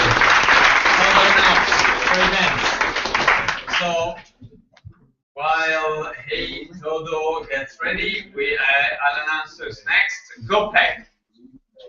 Okay, GoPack, get ready. Go next. Ready, GoPack? Right.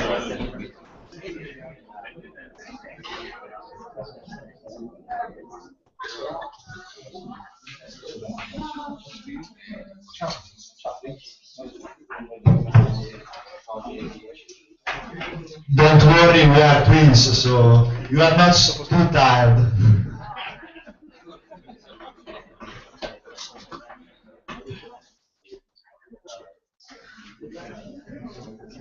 Infatti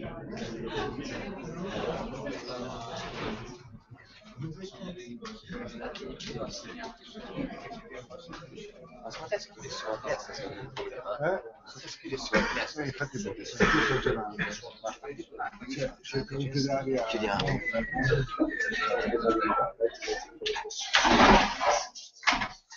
Io adesso infatti dopo stasera alle 20 mi prenderò. Sì. And yeah, okay, we're ready? So talking about events, hey Dodo, 5 minutes. Okay, so I am Paolo and I am presenting you a Dodo. Close your eyes, please. Close your eyes. It's not a joke. Okay? And now imagine. Okay. Now imagine you are Jack. Jack is an event planner and he's organizing the event Trentino Jazz. But he doesn't know how to reach the people interested in his event. How do you feel?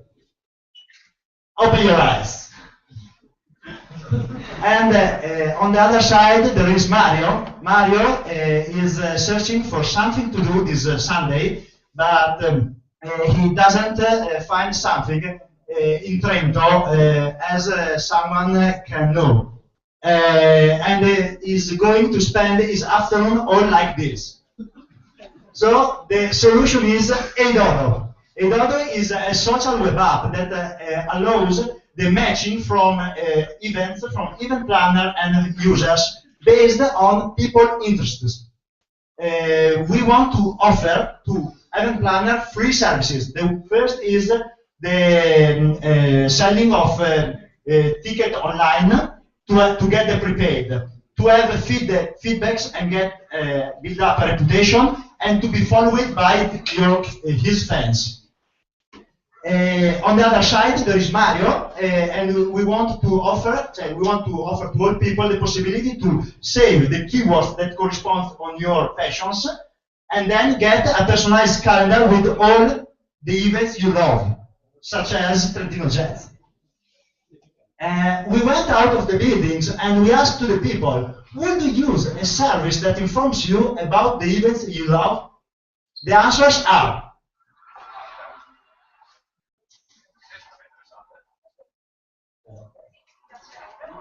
mi piacerebbe molto.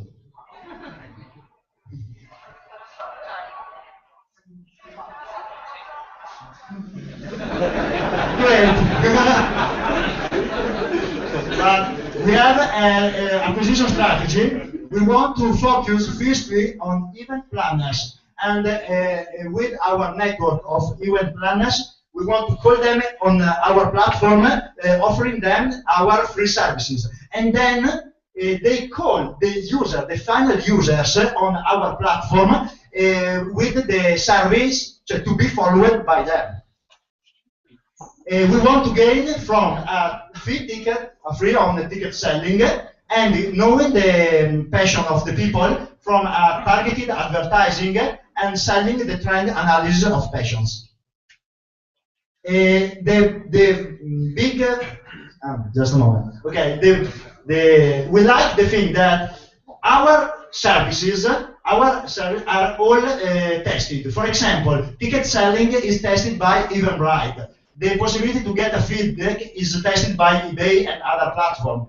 That other planners want to be followed by Plancast, and that all people need or want a personalized calendar of events by Meetup that is the most used in the United States. So all tested ideas, all the trends of the market in one platform, Edodo. Our target is principally medium and small event planners as Eventbrite.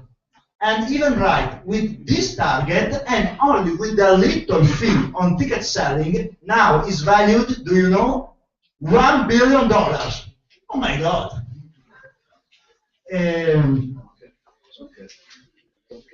Okay, if you don't care about our idea, let's hear what people in the street want.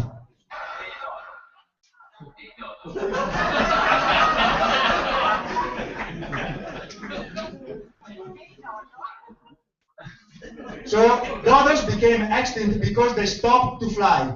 don't do the same. Hey Dodo, let your passion fly.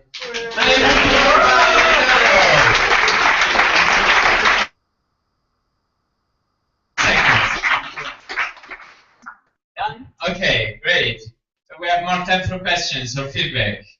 Yes, Manuela. When did you start with this project? When? When?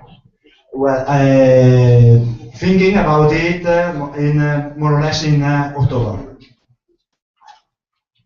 Yeah. The milestones? Next steps? Okay, so we want to start with in Verona, okay, because we have a network of event planners, especially in the sector of art and nightlife, and so we have not to spend to reach them, and then we can test the idea in Verona, and test the idea that they call the users. Okay, but because Eventbrite does the same, but with the ticket selling. When you buy the ticket of Startup Weekend, the Eventbrite get your email. No, we want to do the same. We have to the ticket selling, but also with the possibility for event planners to get followed by users. I spoke with event planners, and they want to be followed by them. Okay, and one event planner says me, when you have the platform, at my events, okay, I put your Dodo, and I told them take this up and follow me. Okay, so it's advantage. And also for me, because users are the market is more difficult and more expensive. Take users. Now it's more simple. It's simpler. Take them and they take them for me. Yeah. What do you think is going to be the biggest challenge for the execution of this project? Sorry, what is? La cosa più difficile che avete per... Okay. To build up the complete website. The complete website is quite complete. But we have 3 developers, and we have an idea to start leading. Ecco. So Ivan and you said that they are the best and the quickest and also dealing with events. They need 110,000 euros to get it done. But you didn't tell us how much money you need to get a Dodo flying. You talked to half of the Trento and they said, yes, we love it, but how much money do you need? To make this happen. To make this reality, how much money is needed? Well, it depends on how many people we have. But now we have 3 developers, so more or less in time 1 month for the MVP, more or less, and money. Well, we start with nothing, and then if it works, something will for sure finance us. Right. Any other feedback or question? Yes, Michele? Can you let me know something more regarding your competitors and which are the differences between these competitors and your idea? Okay, so this market is growing, okay, because the event market is very, very big. So there are lots of possibilities. So there are 2 trends. The biggest trend in event market to recommend events to the people. That the first is Meetup, okay, that is recommends the events on your passions, and you subscribe some groups, and it recommends the events of this group and on your passions. And the other one, it recommends the events of the event planners you follow. Okay, we want to mix the 2 trends. Okay, the passions and the event planners. Okay, so the two major strengths. Okay, we want to mix them. And I don't know if you. And even right now it offers the ticket selling and just a little more services. But this is the strongest service of Eventbrite. It is only selling of tickets. And he is go, as you can see, at 1 billion. Right, thank you. Thank you, colleagues. Hey, Dodo. So, please, guys from WeekEnd. WeekEnd, where's WeekEnd? Okay, right. Get ready. Okay.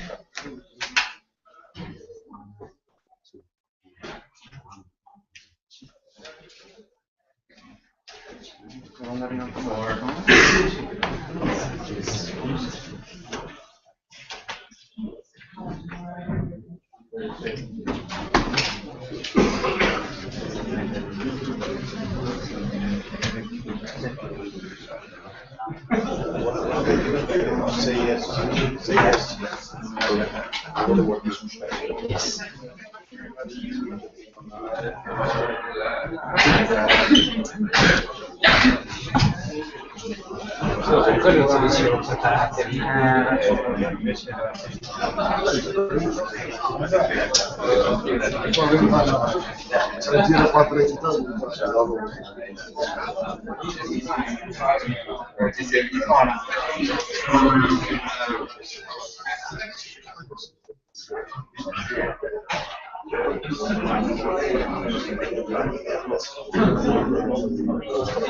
So guys, for the future, when you go there to get ready, just don't stand up with your laptop. Just connect it. The others are still answering a question, but we record this time. Okay?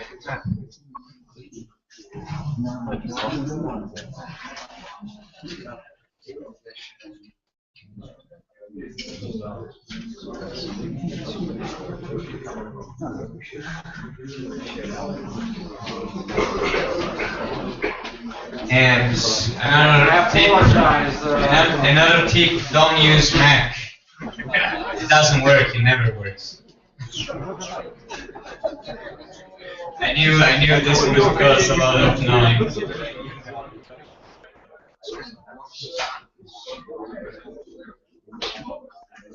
Non c'è quanta gente si collega. No, 7 persone.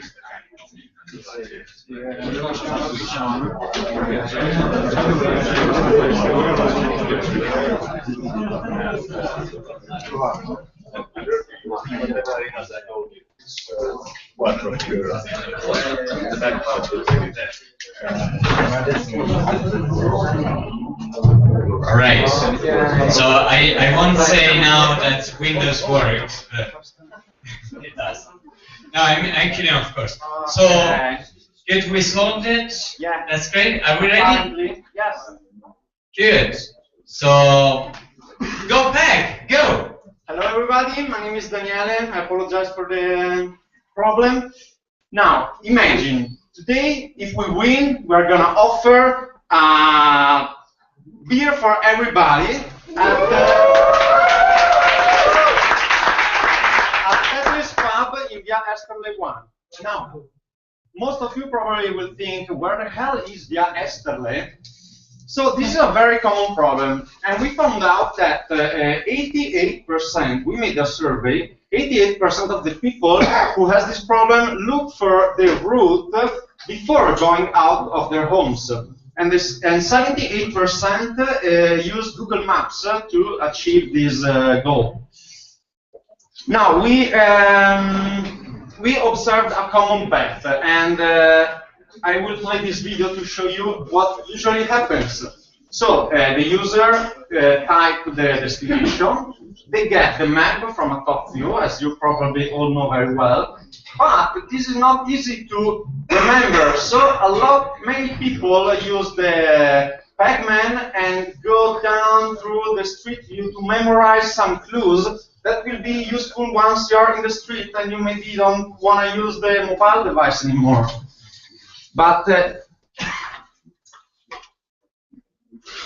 is this like a nice way to solve this problem? We made a test. We saw that to go through a route of 550 meters, you have to click 23 times. We ran 3 times into a mistake, which means pressing the wall, so you know the street goes, and it took us more than 1 minute. So is this Google like the best you can do? We think there is a better solution, and I'm going to show you what we planned.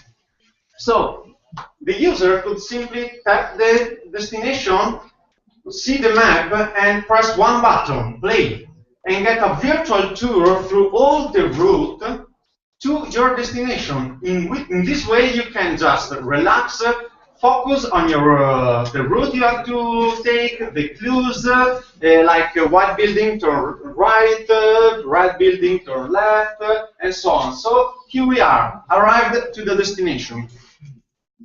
Now, as you probably understood, this is GoPeg, your way in one play. GoPeg is a website based on Google Maps, connected with also a mobile app.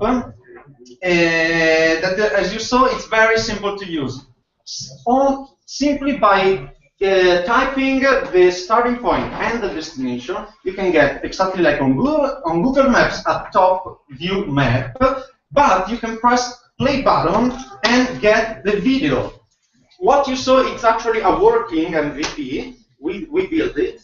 And but you can not only look for clues for finding your way once you're in the street, but you can also have additional information, focused ADD, and why not, discounts, coupons.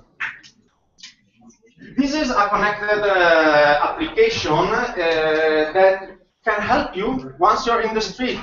So if you forget a clue, so you don't know where to turn or where to go exactly, you just have to open your application, and the application will recognize where you are and give you the exact picture of where you have to go, based on the route that you sent to the application earlier.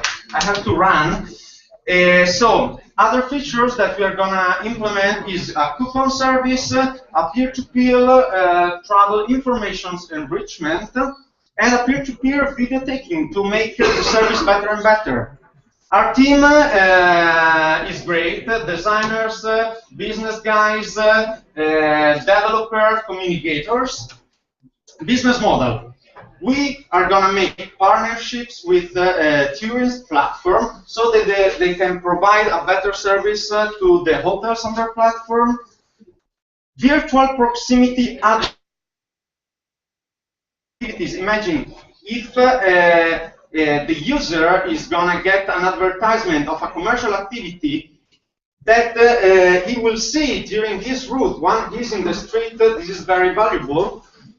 Premium tourism packages, premium mobile app, and coupon service. This is our KPI, and our goal is to reach 150,000 users in 6 months and get. With a one-touch, find your way service. Go back. Thank you.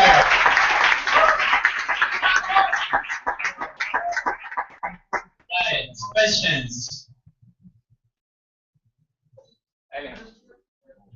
Why something more about your revenue model? Yeah, sure.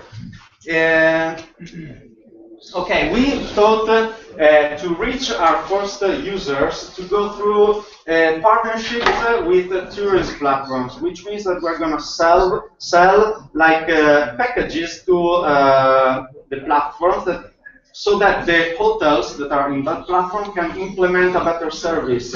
So, for example, videos of where a client could go from the hotel to the main spots around the city, for example, or to reach the hotel from the closest metro station or the closest bus stop. And this is first thing that we're going to do. Second, the virtual proximity advertising. We created this formula. We really believe has a great potential because you, as a commercial activity, can advertise and offer eventually coupons to a person that in a few minutes is going to pass in front of your store. Then packages for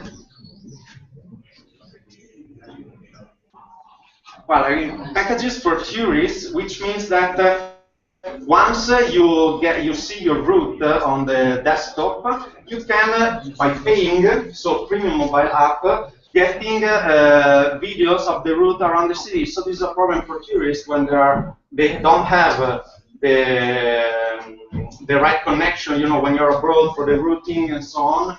So this is another service that we're gonna implement and sell, and of course coupons. This is strictly linked with the ADV, and we think this can bring us big revenue.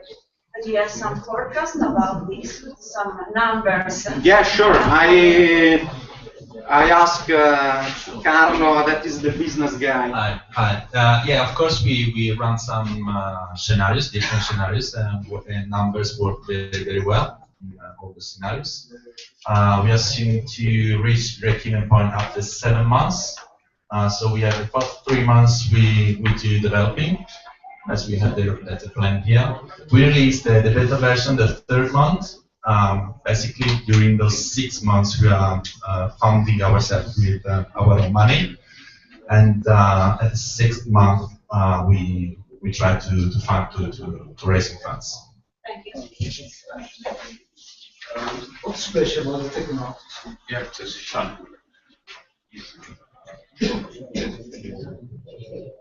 What's special about the technology?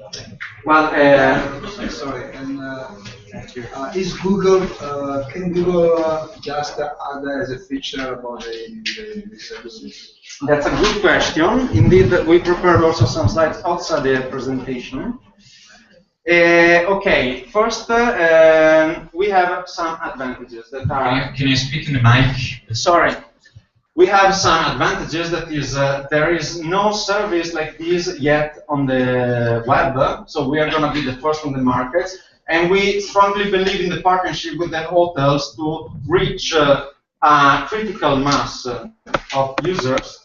Then, we in our group, we actually have some great coders, and one of them actually is working with coding with images and videos, and we want to patent a coding system for make videos smoother and offer the best performance ever to the user, and as well as this virtual proximity advertise system.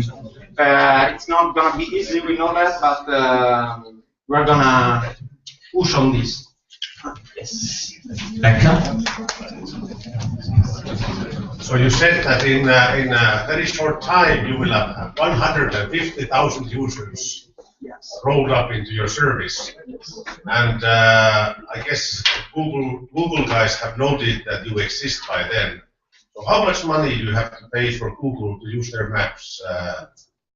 We saw that after a certain number of queries, Google gets a fee out of the query. So you or maybe are more prepared to answer.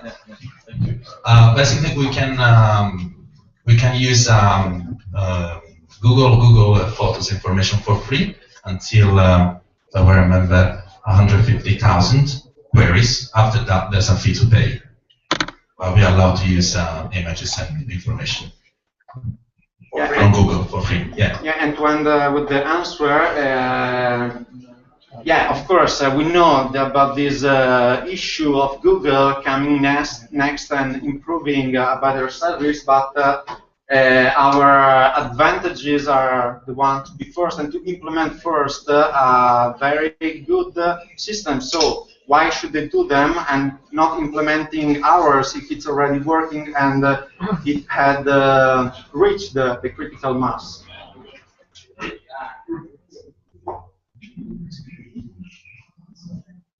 Right. So we're getting almost ready with the next one.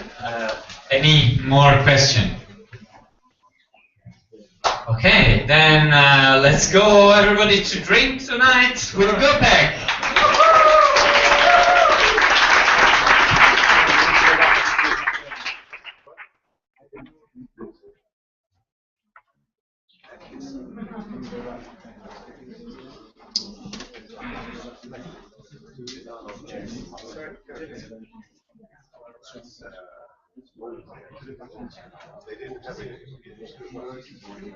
So after week off, that is going next, we're going to have Italy's unique treasures. Okay? So get ready. I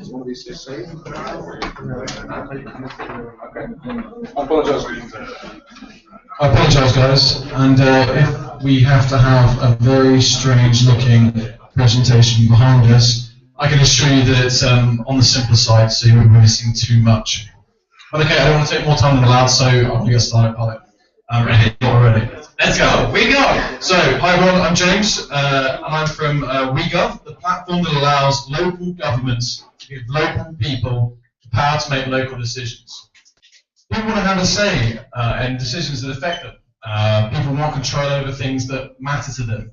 Just look at the riots that started in Istanbul over a park. Governments do realise this. They're not completely stupid, and are heavily investing in trying to find a solution, both at a European Commission and local government level. But let's be clear. We are targeting one specific problem. Local governments cannot consult local people easily or cheaply. Currently, for example, in Trento, it's too complex to run a simple vote.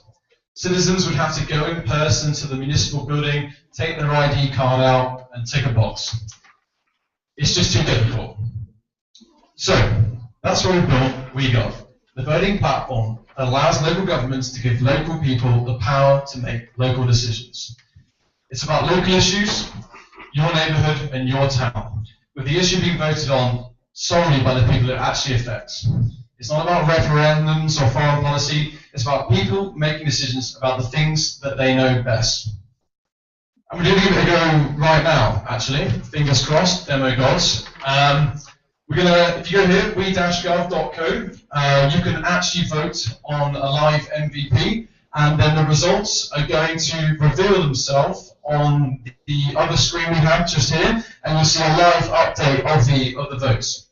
So fingers crossed that works whilst we continue. So back to the benefits for the citizens. So firstly, it gives them control over the issues that they actually understand best, and it's far, far easier than travelling to a building and voting in a municipal building. Furthermore, users can actually track the progress of projects they voted for and see how they evolve over time. It's all about keeping them engaged with governments. So how about those governments?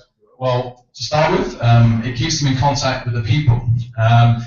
They can leverage the system to get more interaction with citizens and gain popularity.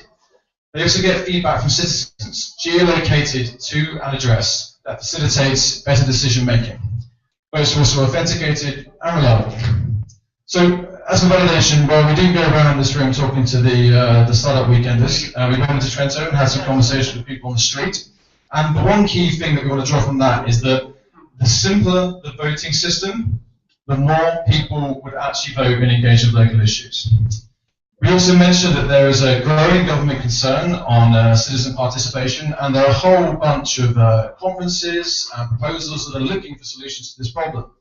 There's even specific legislation in place for public participation, and in fact, in Tuscany, they've actually run 20 public participation votes at a cost of 33,000 euros each.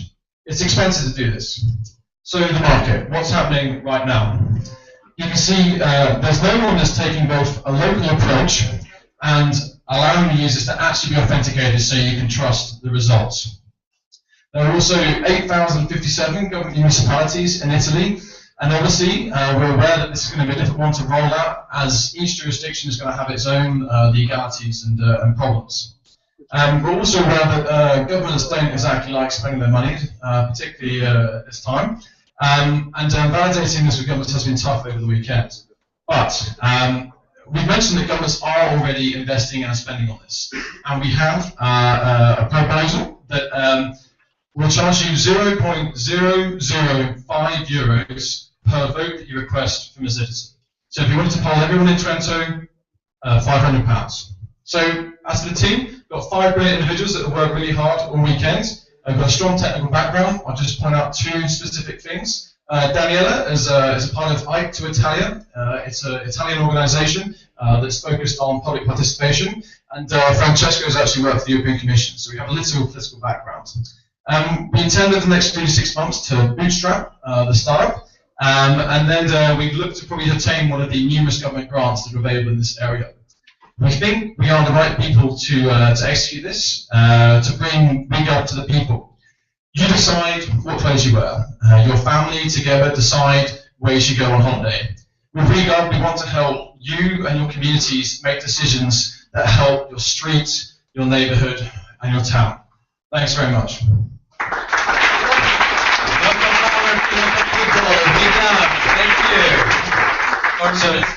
That's 39 versus 23 on the votes. I don't know how much that's changed, but that says 39 and 23. All right. Questions? Feedback?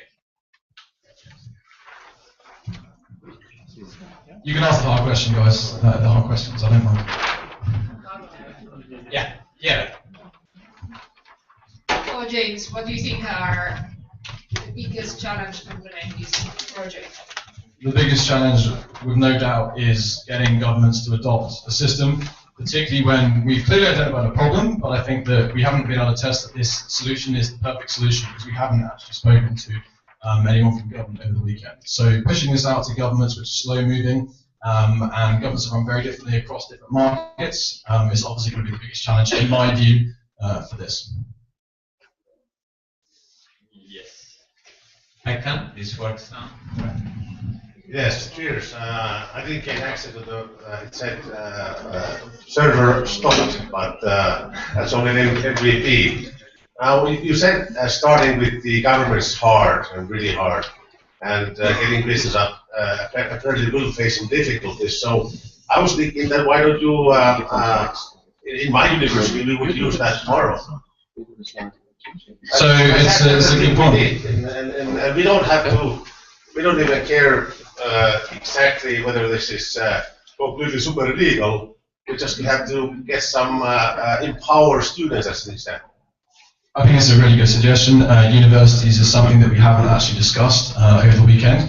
We've had a lot of time thinking about the concept and ensuring that we're addressing a real problem. I think I only personally understood what we were doing at about 10:30 last night. That's from lots of feedback from lots of people. So thank you very much. And thank you for that feedback too, because I think it's a very good point. More feedback. Questions? Thanks, guys. Appreciate it. All right. Thank you. We go. Lots of power.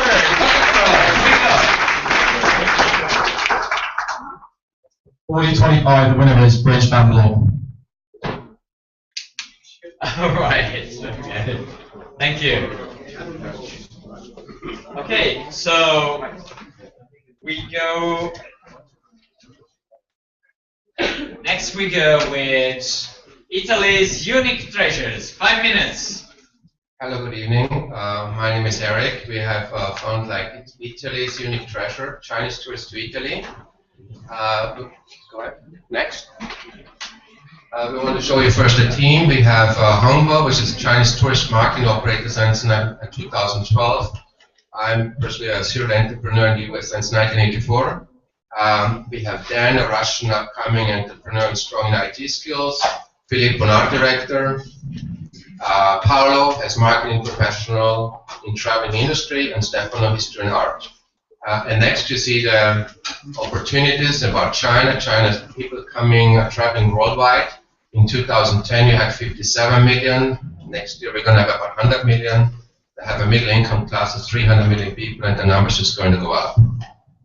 You see also the top 10 holiday activities for Chinese. Sightseeing, cultural experience, wine and dine will be even more important. And you see the problems and the solutions. You have 20 million tourists, Chinese tourists coming to Europe. They keep going stronger and they're becoming more sophisticated. So they're demanding different things, kind of like undiscovered treasures in Italy. Next, you see that our idea is that all the tour operators in China, 25,000 tour operators, have all the same tour, going from Rome, Florence, Venice, Salzburg, and then they go to Paris. Now we want to add 1 or 2 day tour dedicated to undiscovered treasures. Click on undiscovered this. And that would mean we want to propose the Chinese tour operator to add 1 or 2 days and go from Veneto, Trento, up to Innsbruck, which for the time being nobody does. But slow. Can you go back? Yes, sure. It would look like they start at 8 o'clock in the morning from Verona. They arrive at 10 o'clock at the Ferraris, have a sparkling wine tasting and a compa visit. At 12:30 they get like a local restaurant experience. At 3 o'clock they discover 1 or 2 high quality winemakers somewhere in South Südtirol or whatever that may be. It would change. And at night and at 7 o'clock they'll be back in Innsbruck. They'll be in Innsbruck and they have their dinner. Now this is next. The channel means that this Italy Unique Treasures will be designed and organized by us, and we will resell it to 25,000 travel agents in China, which will add this as a 1 or 2 day package to the 7-day package that we have. As you can see, those are the biggest travel agents in China. And next. And that means, there for the time being, there's nobody out there who offers this kind of tours. So we have to create them ourselves, design it, and look for in-house experience, so people know the local restaurants and wines, which are easy to find. Next, the economics is so that you can see that the Chinese tourists per year, they go from Verona to Innsbruck, it's like 2,200 to 2,600, and they just pass through. They don't stop anywhere, so that means 6 to 8 tours per day, and that will be equivalent to about 240 to 300 people that just pass by, don't do anything. Now we came up with the solution. We estimate cost of tours about €85 for everything for the 1 day, and the selling price will be about €118, which is about average for Chinese tours. The profit margin will be 39%, and we would add them in the future like chocolate, cheese, olive oil, shopping, historic art, or all the other things. And we can also go after you to China, you go to Russia, get the Russian clients, or India in the future. And then you also can create B2C, having individual clients from China just to make just maybe 1 or 2 tours, or 2 days tours. Next. This is again the breakdown from Verona, Ferrari, canteen at 10 o'clock. There's a restaurant, that's what I showed you before. Those are about the prices. The Chinese like to travel pretty on budget. So, but on the other side, what they do, they like to go shopping. So they spend a day about €700 on shopping. And I guess that's all. Yes, getting Chinese to Trentino. Thank you, Italy's treasures. So, questions? Manuela. Do you have also any other tours, or just from Verona to Innsbruck? Because if you bring a lot of people there are no more undiscovered tours. Yeah, but I mean, you can also structure some other tours. I mean, the Chinese, they take all the same route. So there's a lot of space to go. And I would think that's just a question of time, that the most important thing is to do 1 tour and execute that. In China, there's a big thing that you have to, it's about relationships, and you have to perform using basic things. So we want to do 1 thing at a time, and then add certainly some other tours. That's obviously. Yeah, before passing the mic, Flumen, please get ready. Flumen, right. Which are the next steps, and What do you need? Which are the next steps? The next steps are very simple because when I lived in New York, I did my friends do all the things the Chinese. I didn't even think about doing this in Europe. So when Hango showed up and he's here, the next step very simple. We call some Chinese travel agencies and tell them just add to the 7-day package 1 or 2 days. It's up to their discretion and they just do it, execute it. What do you ask for investors? I think we don't need much. We want to do this very lean, and we want to first execute. We want to take some because we want to have some local people in there. We can bring some assets to the company, but otherwise, I mean, we have a good profit margin, and I mean, we don't. The nice thing in this business is there's demand. There's 300 million people in China, middle class, and they all want to travel. And the traveling is they pay the money in advance. So it's not that we have to pay, they pay us first. All right. Other questions? Yes, Victoria. I actually don't get why you're targeting only China as a market. Because for you to organize a trip for tourists wherever they come from, it's actually the same. So why don't you look at other markets at the same time? No, I think it's also because it's gonna be, in my opinion, a bit easier, like to get into other markets before China if you target first some markets which are actually closer to Europe. Not as I lived in 17 countries. I got it first in the US in '84, and then I got a book about the most successful young entrepreneurs. And there was Steve Jobs there, and the second guy, that's where I started my startup, so I didn't have time to study. I did a lot of startups, and I came here, and we have to see that the Chinese are 300 million people, middle income. And we have relations to them, and the Chinese are very easy. They say they give you a chance right away. And the market is so big, so why would I go to somebody else? Because the Chinese want everything what we have and what we had, sometimes cannot afford it anymore. And they spend the money. And they spend the money more easy than anybody else. So it's just a matter of networks. Absolutely, because we make one phone call and we tell them, give us some chance. So we don't need to invest anything. We need hardly invest anything. And when we have the chance to do any trip, when we may change it, we may go to Verano, Bolzano, and stop there, and we can do it things in a way, and we focus on the major travelers who spend their money easier than anybody else. All right, Italy's hidden treasures. Thank you. So we have 2 more pitches to go. First is so the next one and the last one will be Food Sherlock. So Food Sherlock guys, are you around? Okay, they will be around probably in the next room if you hear me. And so the next to go and second last one to go in the row, but for certain not second least, Flumen, 5 minutes. We are Flumen, and we are a group of 4 people. Here you can see us. Actually on the stage there are just 3 of us, not because we fired the 4th one, but just because he wasn't able to get here over the weekend. 3 of us are engineers, and then we have 1 IT expert. What we want to propose you is a new concept in software designing. Basically, companies, and in particular industries, are struggling a lot in order to increase the performance of their own products. They are trying to style it better in order to have like an easier way to compete with other companies. In order to achieve their goals, they use some softwares which are very often expensive.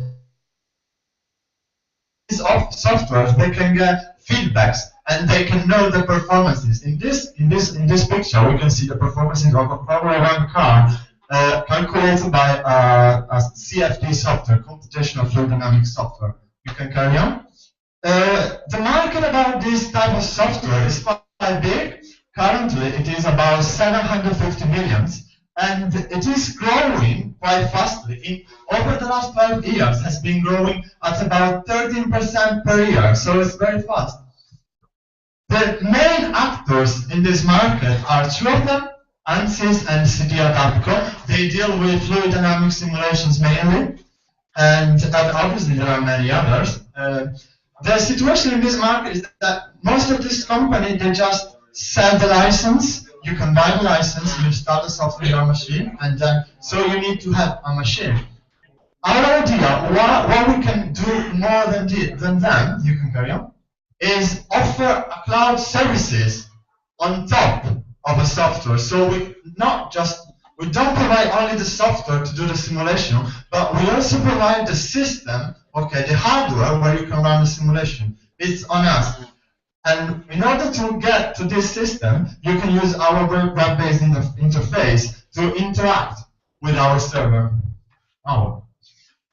In this way, you can also access the results of your simulation or your PC simulation everywhere in the world you are, and you can, at the end of the day, increase the productivity of your company, and obviously increase the performances of your products and the design of them.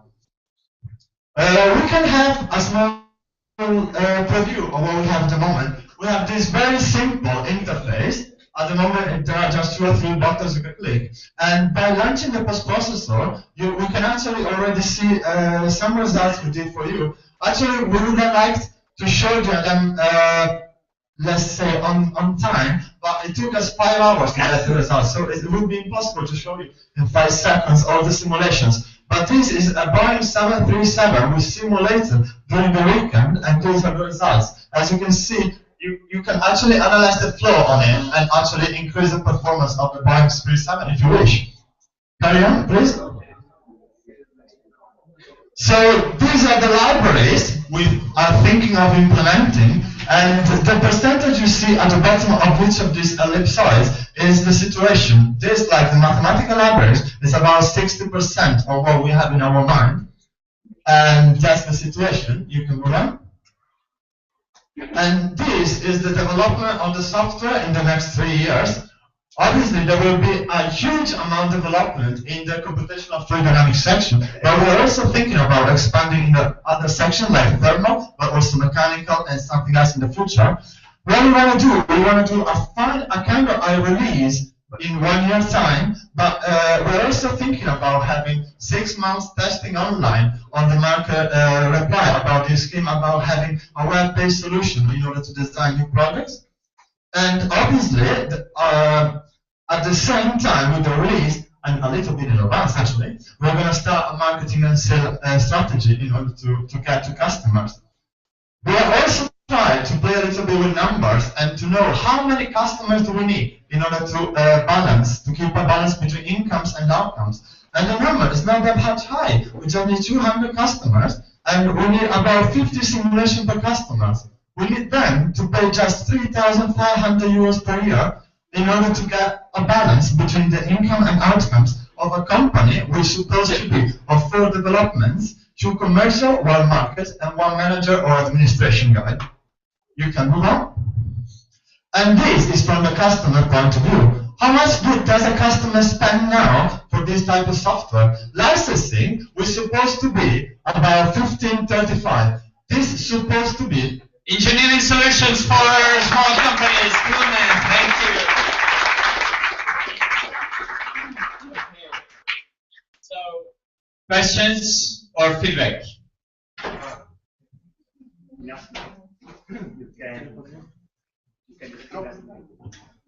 You can describe? Yeah.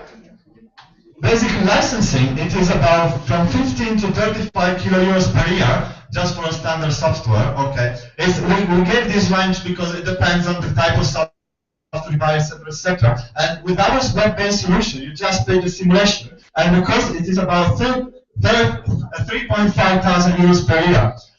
So just looking at that, it's quite a savings. And on top of that, we have any hardware in order to run this thing. You can just do that on your iPad, I think. And we're also thinking about decreasing the capital level you are required to use. So we're also thinking about having an easier to use software with a fewer amount of choices, make us by the algorithm as much as possible, basically. All right. So apart from that, I mean, your competitors, you have 2 dominant market players there, and and then you said that you will differentiate because you are cheaper. We are not only cheaper, we offer also the pricing service. Yes, so you also go to cloud. And now I will tell you that your competitors are going to cloud as well. So that tomorrow they are in the cloud and it will take you. Well, if you move after that, I want to talk to you a bit about CD Adaptable. Okay, in the recent years, they tried to build a new user interface. Next one.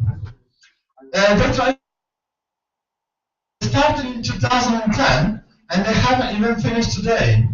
Okay, so it's quite a lazy market, I would say. It takes time to them to change because they've been building this software since 1980. So it's a very huge amount of task for them to change to a new type of software. That's quite an advantage for us because we started from scratch 1 year ago. Another advantage seems to be that you guys know the market. Yeah, we do.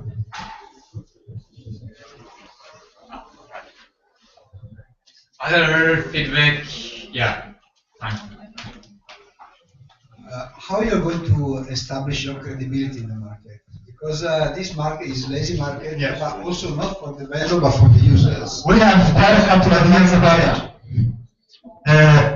Basically, a couple of people among us are PhD students or PhD take up the degree, basically. One of us in Manchester University and the other one in Padua University. So we want to somehow get certified and validated by these two universities. At the same time, this is quite good from the commercial point of view, because if university teaches our software to their students, then when the same students go outside the university and they start working, they just say, why don't we use that software?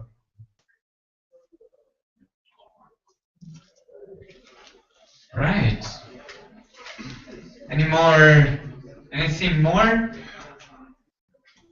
Right, so Lucas, new systems for modeling, 2 minutes.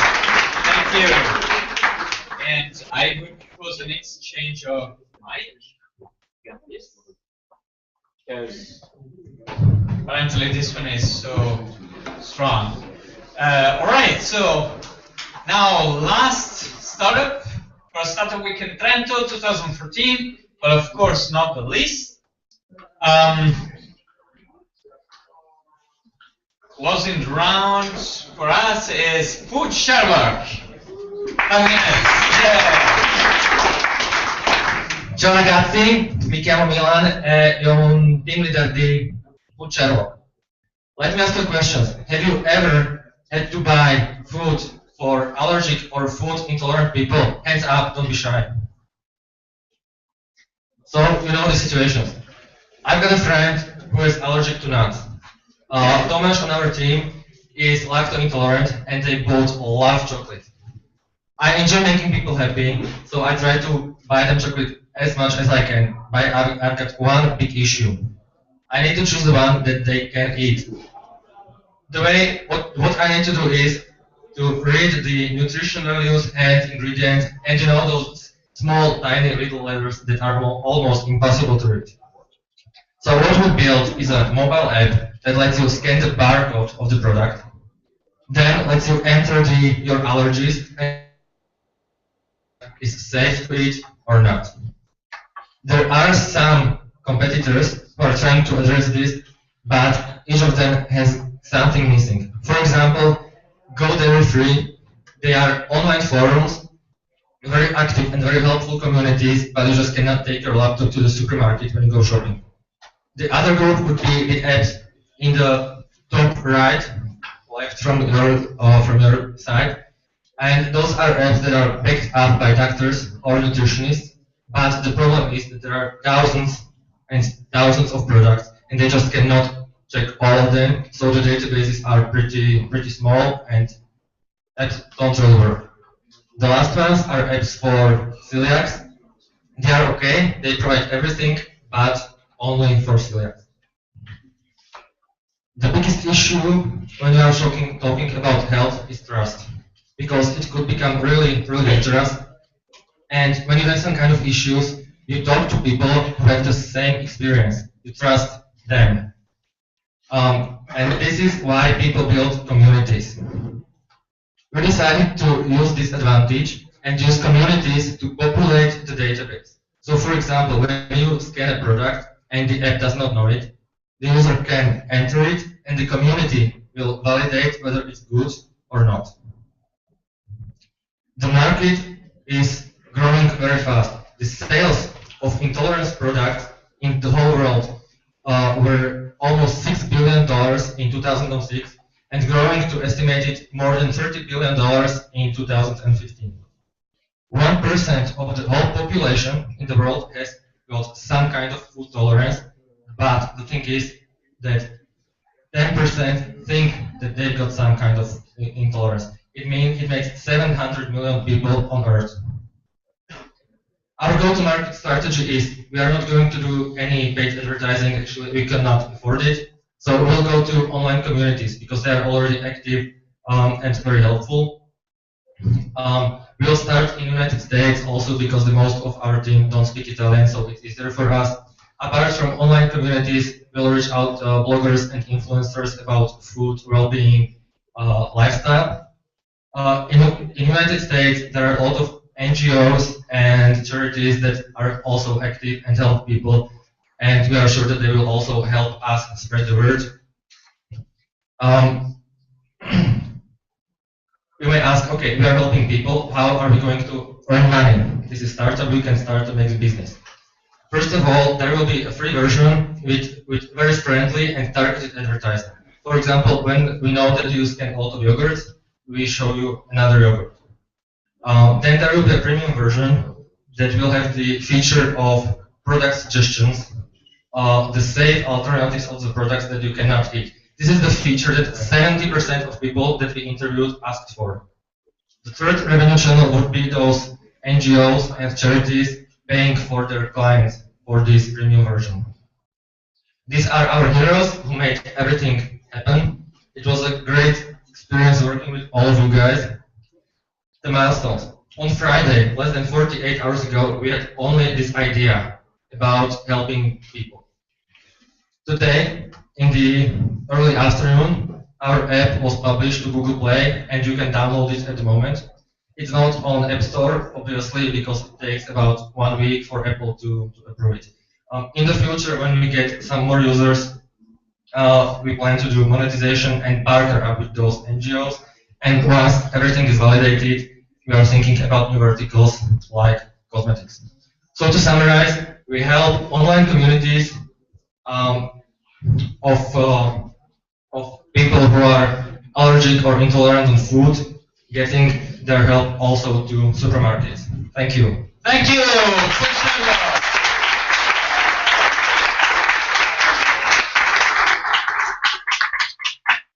Last round of questions. Elena. Hi, could you explain better your strategy for the database building? So to have the list and to scan the barcode, I think that's a very difficult and complex job. So how it started was that we downloaded some list of products from internet that are freely available, but it's not much. So the strategy is that the user goes to the supermarket and scans the barcode, and the app either recognizes the product or not. If not, it asks you to enter the product name and then the allergies and mark the allergies that the product is bad for.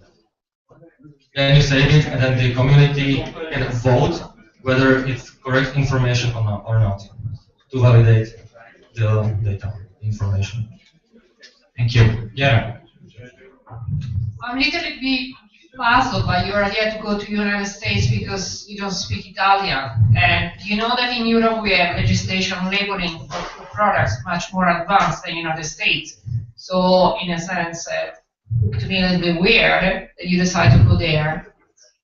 I would say that I did not know that the labeling in Europe is better than in the United States, but I would say that it's the reason why we should go there, because the community, even if people do not read something on the ingredients, I may know whether it's good for me or not. So this will be even like more information value for the customers. Franco. Did you think about possible legal implication this if you for example, give some misleading information to users or about some product? Yeah, the application has got a disclaimer in the beginning, and only if you agree that it's only an advisory thing and you are still responsible for doing the decision, only then you can start using the app.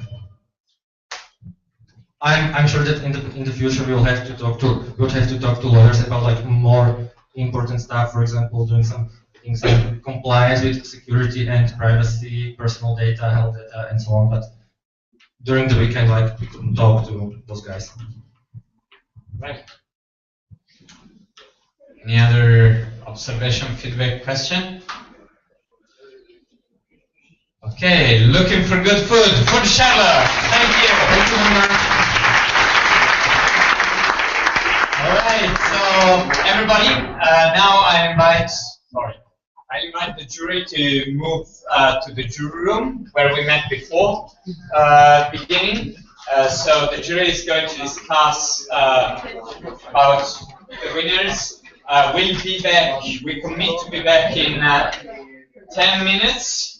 So at 7:10, right? And announce the winners. An announcement also, logistic announcement for techniquers. Please pay attention. We are asking all the people who live here in the office to get everything out of their desks in the red room, because every desk that is old, every old desk will be moved out tomorrow morning. Okay, so take the desk free. Can you define old desk? Yeah, old desk were the desks that were here before Friday morning.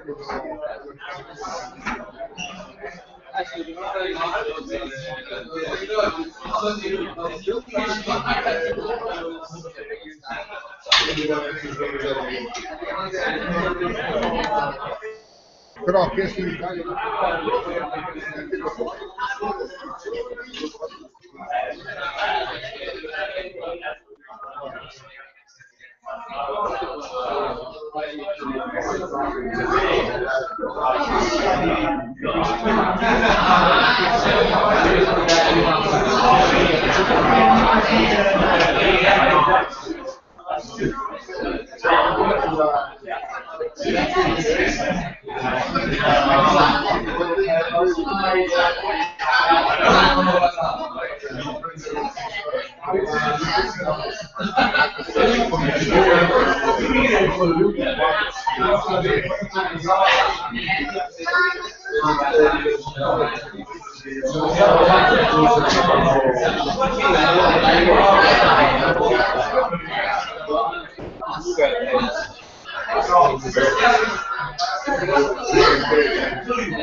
No, una volta mi ha spiegato 5-6 diversi. No. Io subito la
Però non c'è.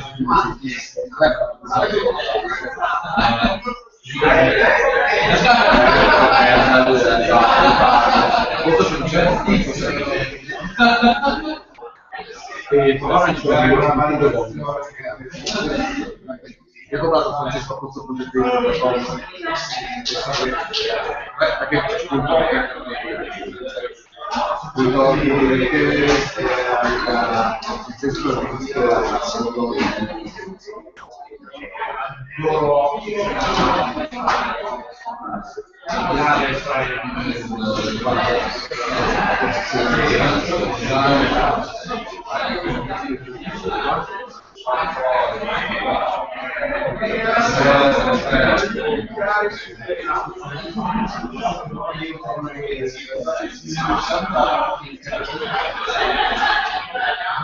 Quindi non c'era già nessuno. Quindi se uno si va via non lo si va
un Allora, come l'hai trovata?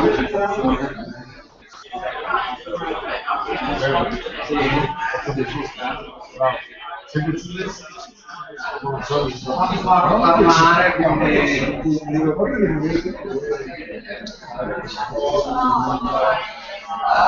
ce la credo, cioè mi ha perché ascoltare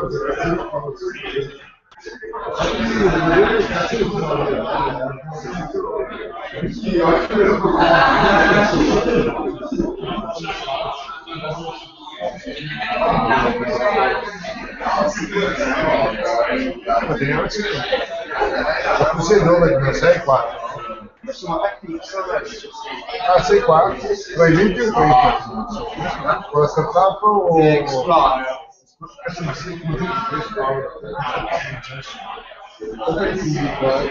Perché non mi ricordavo dove ero arrivato.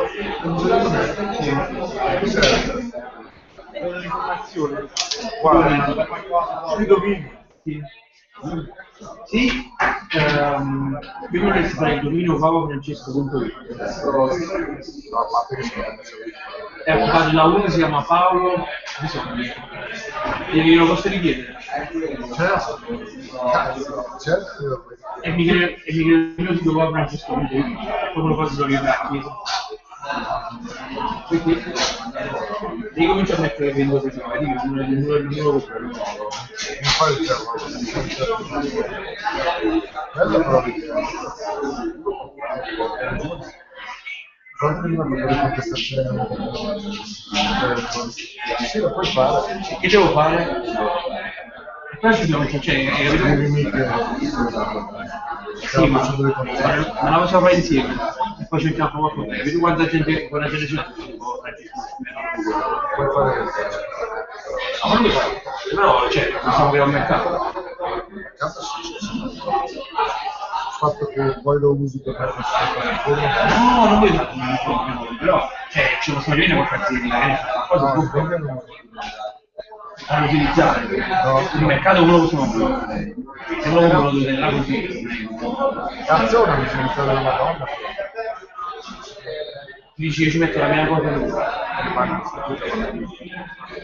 così se ci metto le mie cose c'è il male del sud già guarda ci fanno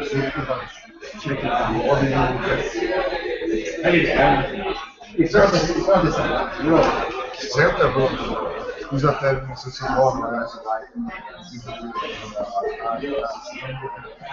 perché io ho visto Paolo cioè a nome Paolo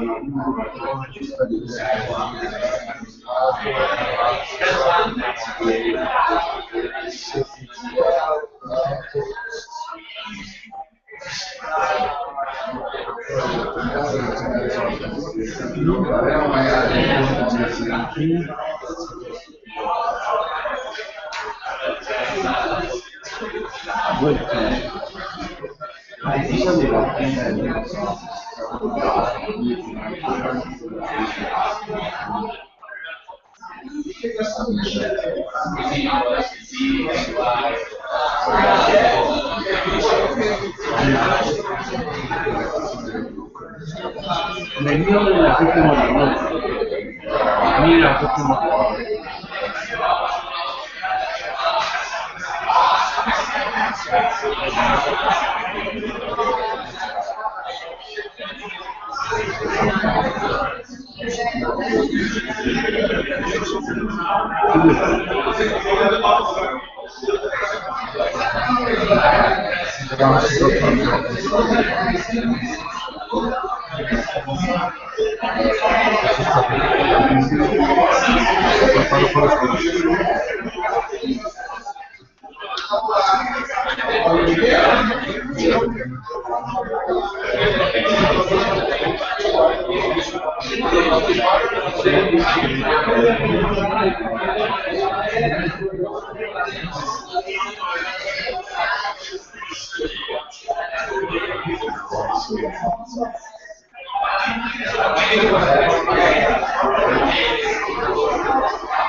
Announcing the winners.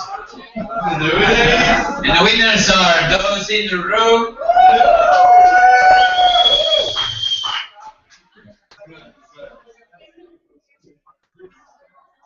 So I learned from from Twitter that we are on live streaming.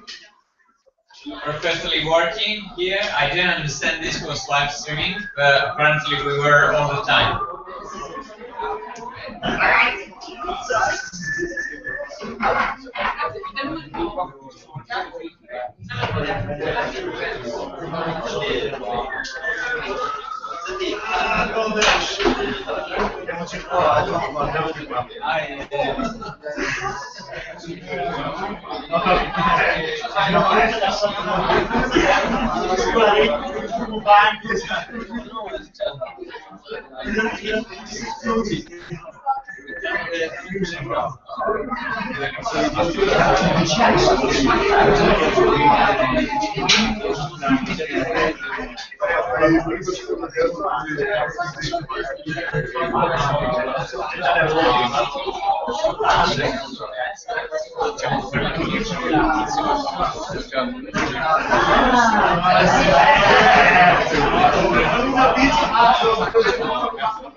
Alright, I've seen everybody coming in for the prize and the award.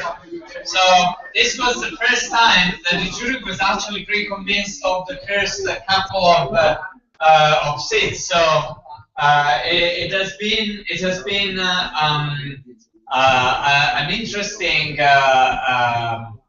discussion though on the third seats. And we're starting from that. One thing I want to tell everybody: this has been a very, very big StartUp weekend, getting very close to 100 participants and 12 coaches and 3 speakers, of course, but also 8 jury members. I mean, these are big numbers for StartUp weekends in Italy. So thank you, everybody, for participating.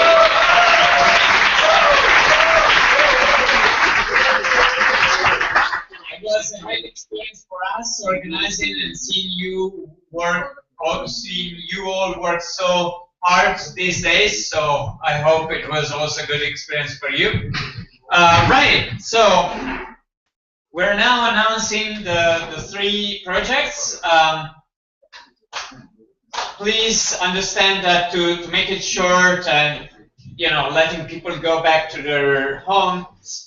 Houses, we didn't make like 10 different prizes for the cutest, for the most successful business model, etc., etc.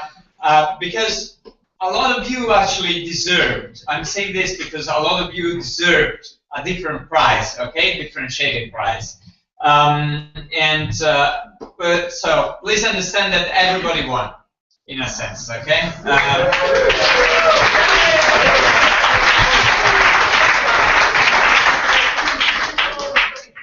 Still we're playing a bit this game, and we're giving the 3 prizes. So, for the 3rd prize of Startup Weekend Trento 2014, we have Flumen!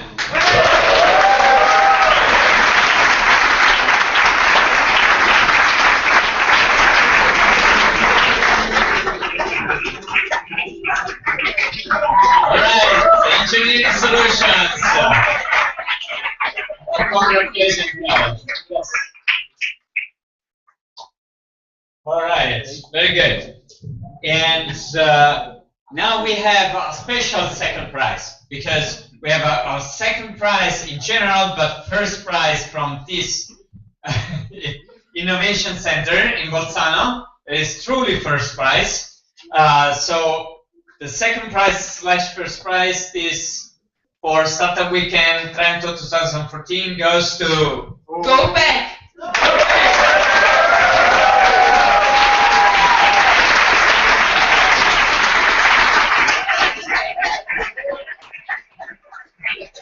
Thank you.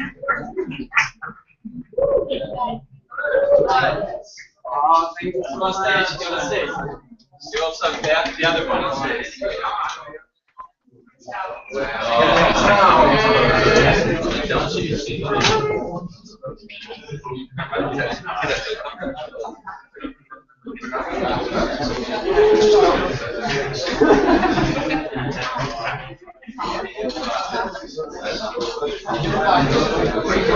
Thank you.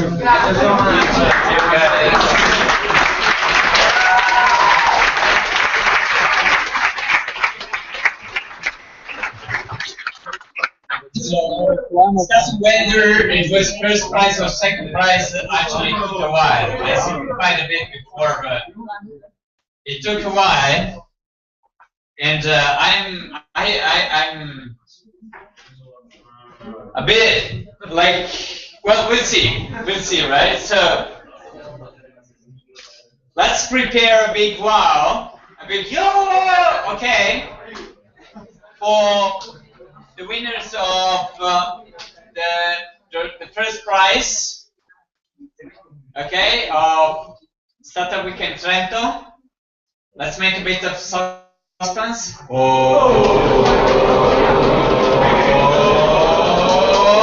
Master Ball Breakers, pause!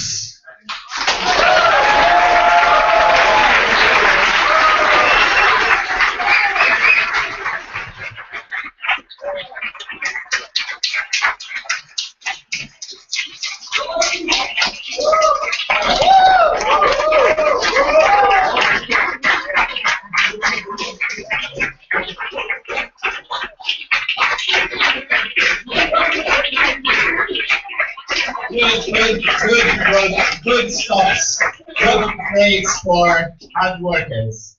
Thank you. Okay, thank you everybody. This is it was great having you here. Please come back again. Subscribe to our mailing list on Prize and Techniques for you if you wanna keep in touch with the TechPix events. We are gonna have many open ones. And prize.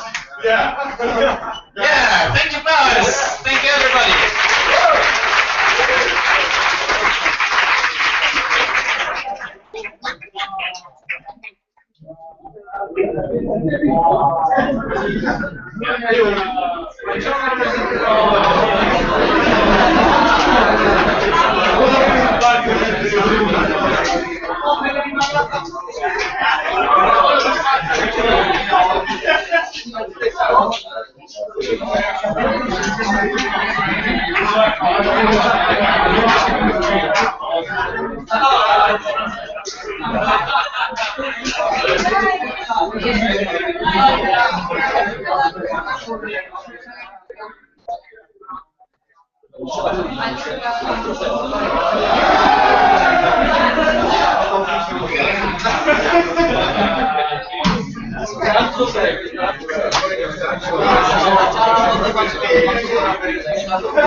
Sicilio Giamessi il tuo.